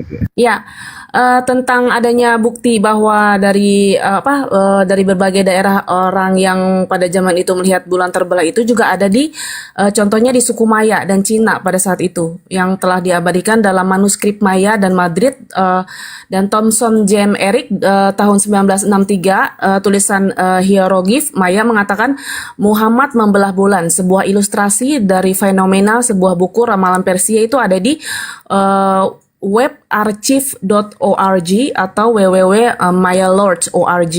Jadi bulan terbelah dari Kodeks Madrid dan naskah Persia ini dalam Kodeks Rios terdapat 4 garis tentang berbagai usia matahari. Nah, semua memperlihatkan batu-batu jatuh dari langit. Nah, versi terakhir memperlihatkan sebuah gunung dengan bunga-bunga dan buah-buahan berjatuhan di atasnya. Tanpa diragukan lagi kita dapat menyebut gunung itu adalah bunga atau buah. Bulan terbelah Persia terdapat iluminasi manuskrip Persia yang memperlihatkan gunung putih Persia di latar belakangnya dan gunungnya yang ditutupi buah-buahan seperti sayur-sayuran dan sebuah celah aneh di tanah di belakang seorang pria yang sedang melihat bulan yang terbelah, mirip dengan yang ditemukan dalam Kodeks Madrid pada bagian atas halaman 91, 92 dan 93, di bagian atas halaman 139 di forum hieroglif Maya tahun 1997. Nomor titik dan garis telah disisipkan sebagai koreksi untuk bagian atas kolom lainnya yang hilang dalam karya V dan K berdasarkan uratan nomor tanggal yang pertama, dan menurut dugaan saya merupakan perubahan awal adalah 99916.0 atau tanggal Gregorian 9 Februari 623. Tanggal Julian itu dihitung pada tanggal 6 Februari di tahun yang sama, dan tahun peristiwa tersebut sama dengan waktu ketika Nabi Muhammad menunjukkan mukjizatnya, yaitu pada tahun 623 Masehi. Dan peristiwa itu terbukti tidak hanya dilihat oleh bangsa Persia tapi seluruh dunia. Gitu. Demikian. Dilanjut. Nah, ada baiknya kalau dijawab dulu gitu loh. Ya, siapa yang menyaksikan yang bangkit dari kubur masuk ke kota-kota itu, siapa yang menyaksikan gitu loh. Apple to apple gitu loh. Ya, sebutkan namanya gitu loh. Seperti saya tadi tentang mujizat membawa bulan dan Raja Cakrawati Parmas dibuktikan dengan datanya ada. Nah, saya tanya Bang Pasar Ibu, tolong tunjukkan kepada saya satu saksinya siapa yang melihat orang-orang masuk ke kota-kota seperti zombie. Yang kedua, apakah bisa dijelaskan secara histori? Silakan. Ya kan saya katakan tadi sama Abang, apa yang tertulis dalam Alkitab, ya itu saya imani, kan begitu. Kan tidak akan saya. Jadi tidak ada. Jadi kamu akui itu tidak ada. Jadi kau akui itu tidak ada, tidak terjadi. Seperti itu. Ya kalau menurut Alkitab itu ya terjadi, tapi saya tidak pernah. Iya. Kalau menurut Alkitab itu terjadi. Ya makanya saya ketika pertanyaan Anda, ketika sanggahan Anda, saya ukurkan ke Anda, gitu loh. Saya bisa ada buktinya dari orang luar yang melihat pada saat itu di zaman itu. Lebih kompeten saya dong, lebih meyakinkan Al-Quran, hadis atau Al-Quran daripada Bible Anda dong kalau gitu. Bungkam.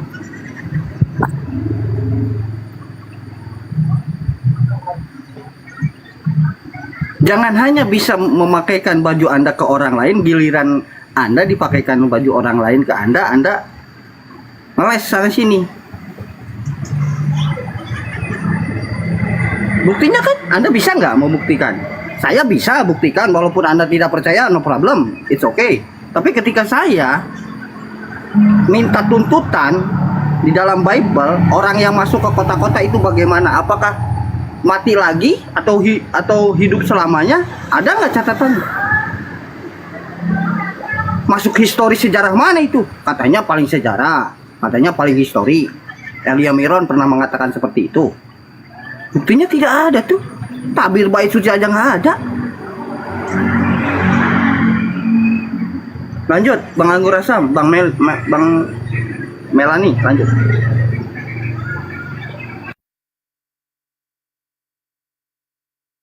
Bang Anggur Asam. Tafadhol akhi insyaallah. Dilanjut silakan. Yang saya udah masuk kerja lagi nih, Abuya. Bang Anggur Asam mau izin, saya izin turun. Oke, izin turun. Makasih Bang Mega, makasih ya. Siap. Itu saya izin turun ya. Assalamualaikum warahmatullahi wabarakatuh. Waalaikumsalam warahmatullahi wabarakatuh. Salam sehat semuanya. Ya, salam satu Tuhan. Allahu Akbar. Silakan, mungkin topiknya mungkin sudah terlalu berat, ganti yang ringan-ringan aja. Silakan Bang. Oke, saya izin pamit dulu ganti sama Bang Domini dulu. Saya ada kerja lagi.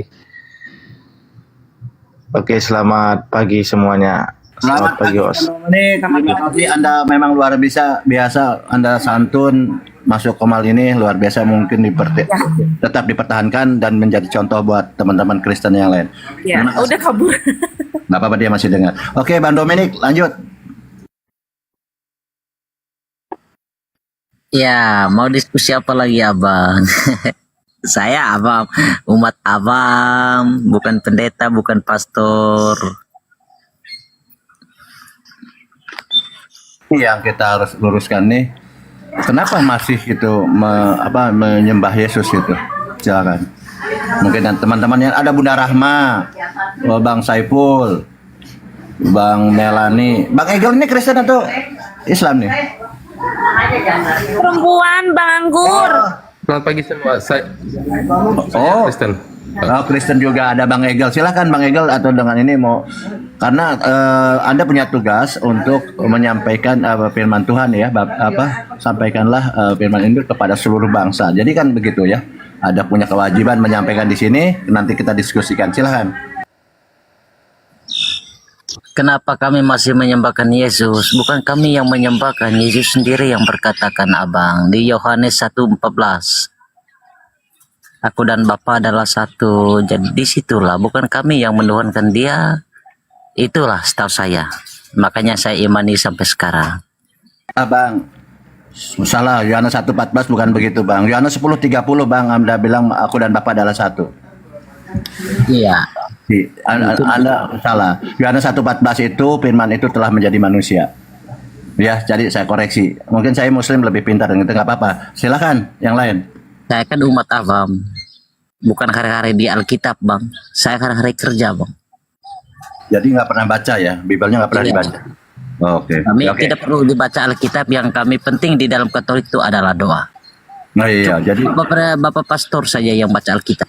oh pastornya salah berarti ya. Aku dan Bapa adalah satu, Yohanes 1:14. Waduh salah. Ini pastor bahaya. Yohanes 1:10 kah? 13 kah? Pokoknya itu saja. Salah semua salah Bang. Aku salah semua. Oke, lanjut yang lain. Silakan yang Kristen. Mungkin Pak Igel, selamat pagi Pak Igel. Dari tadi diam aja. Pak Igel, Selamat pagi Ibu. pagi, ya. Mungkin kan ada yang mau ditanya atau ada yang mau disanggah, silakan. Apa ya saya mau sanggah ya? Tapi tadi begini, saya dengarkan tapi memang tidak lengkap ya, tidak keseluruhan. Tapi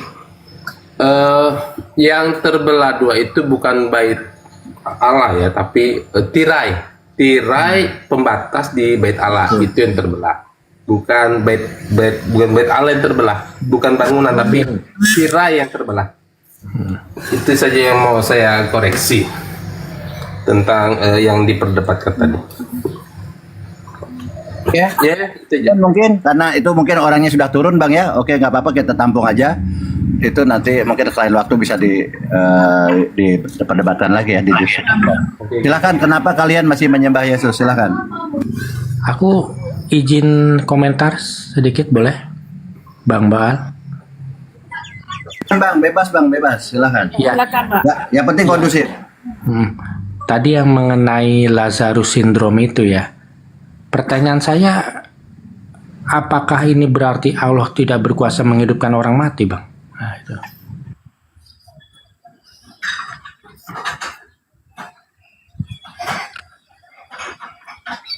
Bang Anggur.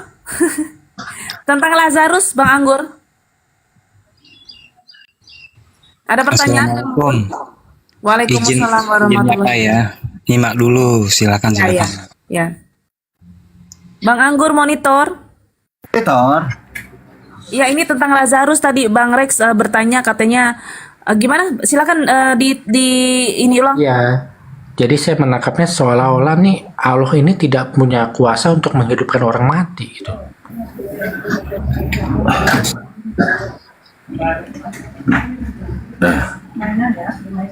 Oke. Iya, saya tanggap sedikit ya. Jadi yang di sini kan parameter yang selalu dijadikan alat ukur bahwa Yesus Tuhan ini kan yang bisa menghidupkan orang mati kan begitu. Nah ternyata ini ya terlepas dari Al-Quran ya, karena Al-Quran memang Yesus bisa menghidupkan orang mati ya, dalam arti dia bukan Tuhan. Nah kalian ini kan menjadikan Tuhan. Nah ternyata yang dijadikan Tuhan ini adalah Tuhan yang salah. Kalau Islam jelas sudah benar. bahwa Isa itu adalah bukan Tuhan. Jadi tidak dijadikan pembanding antara Islam dengan Kristen karena sudah beda gitu kan. Nah, Tuhan kalian ini ternyata salah gitu loh. Secara medis gitu ya. Secara medis bahwa sindrom Lazarus makanya dijadikan bukan sindrom Isa ya alaihissalam, tidak, sindrom Lazarus. Karena dikatakan di dalam Bible pun demikian. Di Bible pun itu ceritanya salah gitu loh. Karena mengatakan Yesus di ayat sebelumnya mengatakan bahwa Lazarus ini penyakit itu tidak akan membawa kematian.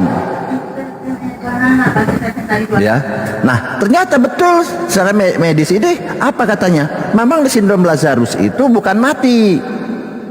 Berarti Yesus tidak bisa menghidupkan orang mati dong. Berarti gagal dia jadi Tuhan. Begitu mungkin dari saya sementara. Silakan.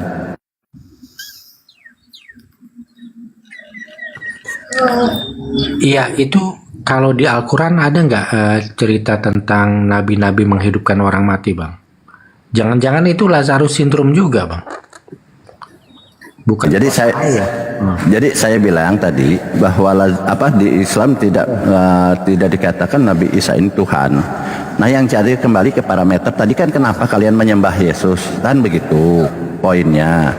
Nah, salah satu alat ukur kalian adalah menghidupkan orang mati. Gimana, Bang Dominik?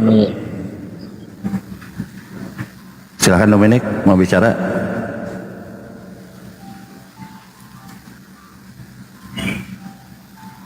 Ayo Dominik. Kali, Bang. Tapi kalau ada teman Kristen yang mau berbicara silakan. Silakan Bang Dominik, kalau mau bicara silakan.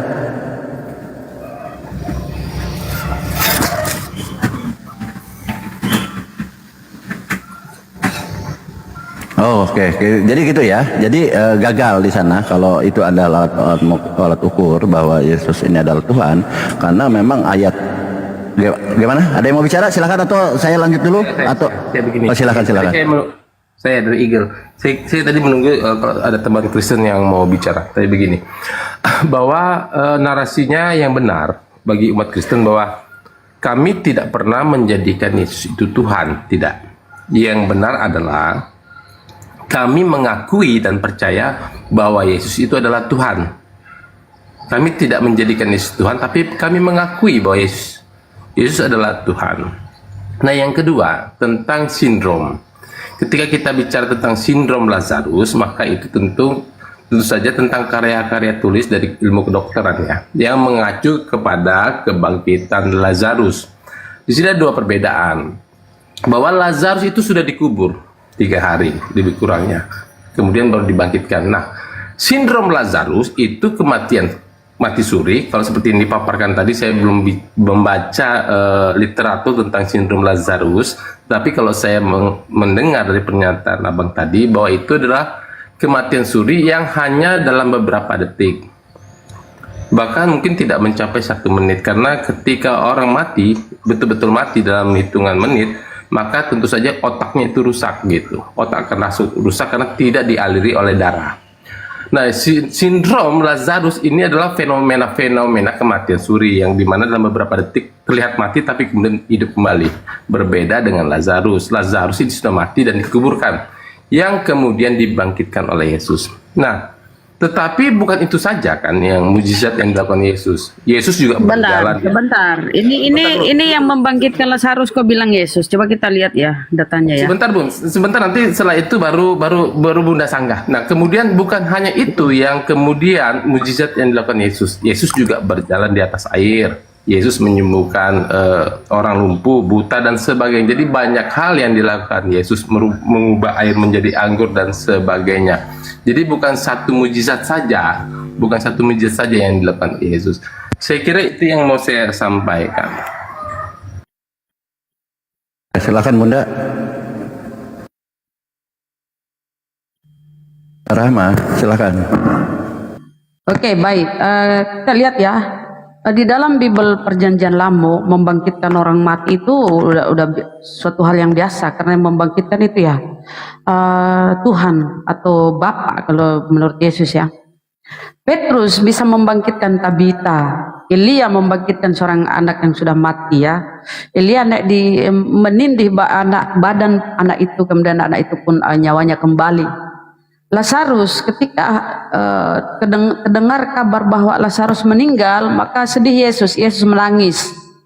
Kita lihat ya kronologi bagaimana Yesus membangkitkan Lazarus. Kita masuk ke Yohanes 11. Yohanes 11 mana dia? Di sini lihat ya. Ketika Yesus mengetahui bahwa Lazarus meninggal, karena itu temannya, sahabatnya ya, maka menangislah Yesus tuh di Yohanes 11:35. Lucu ya, Tuhan menangis. Nah, kemudian Yesus berkata, bentar. Lalu Yesus menengadah ke langit. Ya, Yesus lalu menengadah ke atas. Yohanes 11:41. Maka mereka mengangkat batu itu. Lalu Yesus menengadah ke atas dan berkata, Bapa. Dia memohon kepada Bapa nih, menengadah ke atas. Bapa, aku mengucap syukur kepadamu karena Engkau telah mendengarkan aku. Aku tahu bahwa Engkau selalu mendengarkan aku, tetapi oleh karena orang banyak yang berdiri di sini mengelilingi aku mengatakannya supaya mereka percaya bahwa Engkau yang telah mengutus aku. Ya, jadi Yesus tuh berdoa memohon kepada Tuhannya. Dan Yesus berkata, aku tahu bahwa Engkau selalu mendengarkan aku. Jadi doanya didengarkan. Akhirnya apa dia berkata? Lazarus, marilah keluar. Kemudian bangunlah Lazarus yang kemudian kain kafan yang menutupi tubuhnya itu di ini. Jadi saya ingin berkata begini, di dalam perjanjian lama tertulis itu bahwa Allah yang menghidupkan dan Allah yang mematikan. Jadi bukan Yesus ya, tapi Bapaknya Yesus Tuhan. Izin sekarang sebentar Bunda, saya izin mute dulu, saya mau ke belakang ya, silahkan sebentar ya. Lanjut aja Bunda ya, silahkan. Siap-siap. Nah, saya ingin berkata begini, Petrus bisa membangkitkan Tabita. Jadi sesuatu yang gitu-gituan itu udah biasa, karena itu kemahakuasaan Allah, kemahakuasaan Tuhan. Jangan karena landasan itu Anda ingin menuhankan Yesus. Anda bisa menuhankan juga Petrus, Elia, karena bisa pun menghidupkan orang mati ya. Gitu Bang. Ya, ketika Lazarus meninggal, maka menangislah Yesus. Kita buka datanya ya, ketika Tuhannya Oten menangis. Izin ya, saya belum ngomong dari tadi loh. Saya juga punya hak berbicara.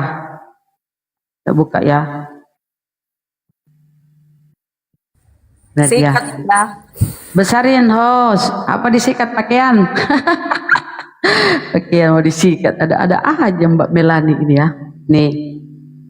Jadi saya kasih tahu ya teman-teman, nomor atau data paling pendek atau pasal paling pendek di dalam Bible itu inilah 35 ya, 11:35. Maka menangislah Yesus. Cuma 3 kata kan, maka menangislah Yesus titik. Jadi Yohanes 11:35 itu data yang terpendek di Bible. Sedih kali dia ya sampai menangis. Air mata Tuhan itu gimana ya? Waduh. Jadi ya ketika dia dengar Lazarus meninggal, nah di sini dia berdoa. Maka mereka mengangkat batu itu, lalu Yesus menengadah ke atas. Ini kerjaannya apa kalau dia menengadah? Artinya dia memohon. Lalu Yesus menengadah ke atas dan berkata, Bapa, aku mengucap syukur kepadamu. Yesus bersyukur kepada Bapa, kepada Tuhannya. Makanya di dalam Matius Yesus berkata kepada perempuan Samaria itu, kamu menyembah apa yang tidak kamu kenal, kami menyembah apa yang kami kenal. Jadi Yesus itu menyembah. Jadi kalau dia aja menyembah, bentar ya. Kalau Yesus saja menyembah, nah kenapa kalian menyembah Yesus? Sementara dia ini mengucap syukur. Jadi kami bingung nih, yang Tuhan ini siapa? Yesus saja bersyukur kepada Bapaknya nih, pada Tuhannya. Bapak kan itu Tuhan menurut Yesus. Karena di Yohanes berapa ya? Tertulis begini, aku bersyukur kepadamu Bapa, Tuhan langit dan bumi. Jadi yang Tuhan itu menurut Yesus itu Bapa ini. Kita buka ya. Aku bersyukur kepadamu Bapa, kita buka. Yesus bersyukur kepada Tuhannya. Sama tadi ketika dia berdoa ingin supaya doanya terkabulkan, dia memohon kepada Bapa dan dia bersyukur doanya suka didengarkan ya. Matius 11:25 Mari kita itu. buka ya. Aku bersyukur. Oke.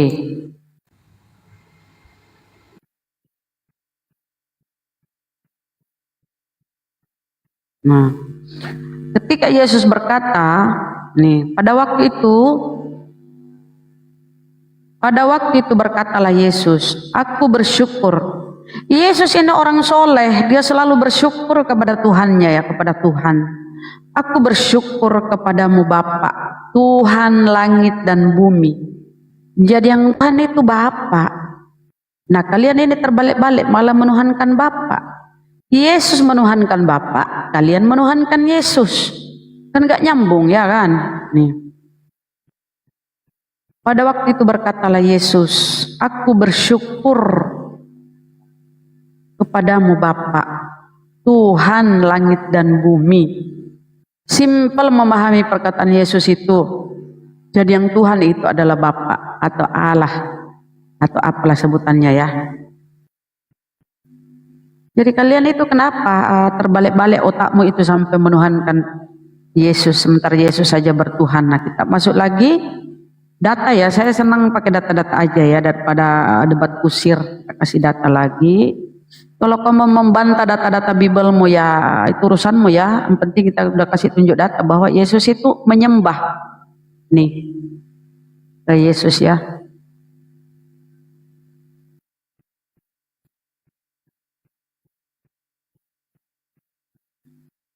Bentar saudara ya.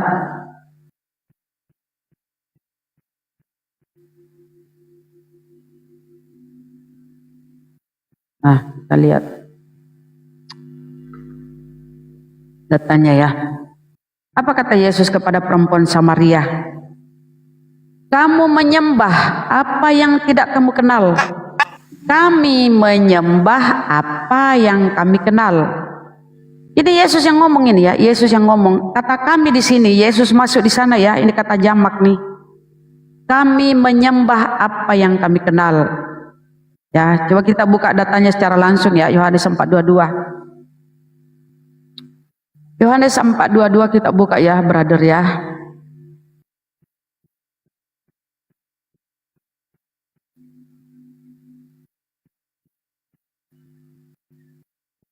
Nih, ini perkataan Yesus ya.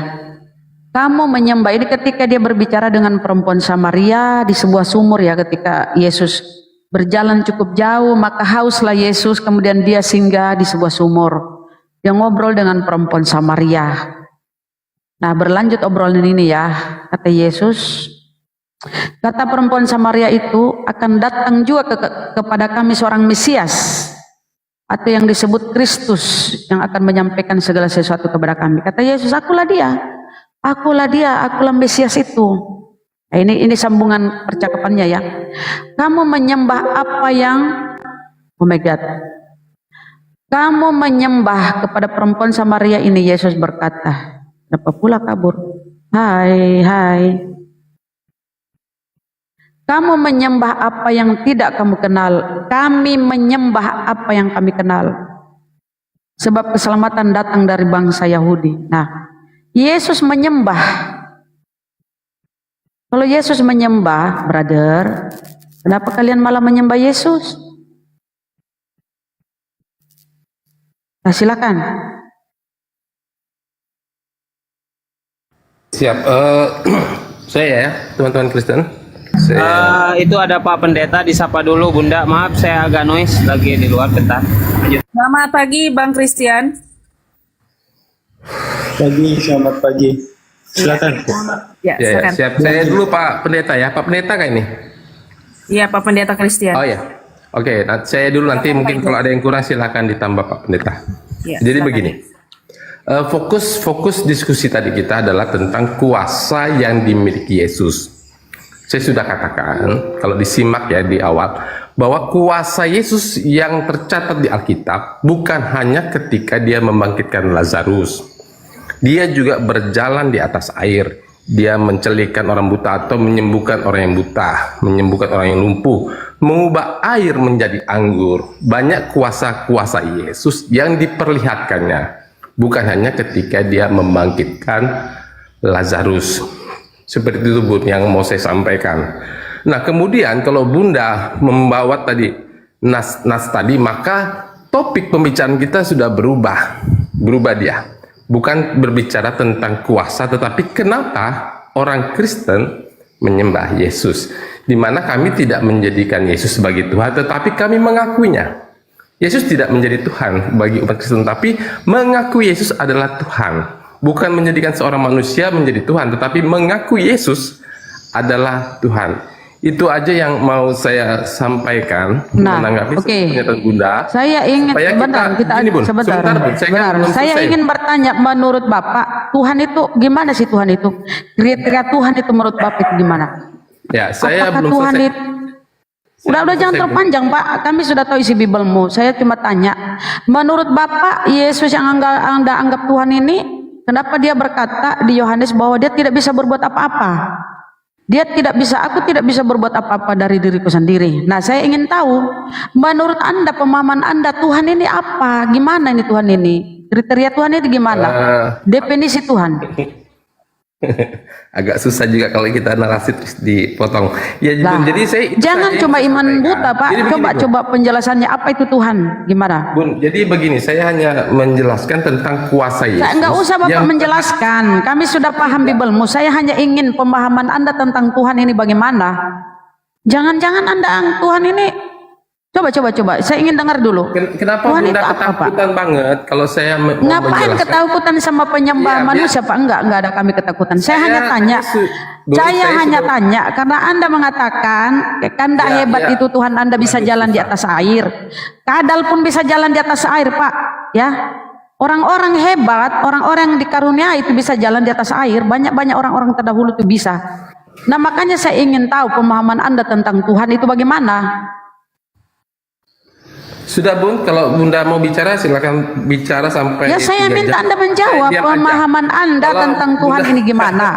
Kata Bunda mau Yesus, bicara- Pak, orang minta jawaban dia ngeyel. Aku tidak bisa berbuat apa-apa dari diriku sendiri. Apa yang aku lakukan adalah apa yang diperintahkan Bapa untuk aku lakukan. Jadi Yesus ini orang diperintah, dia hamba.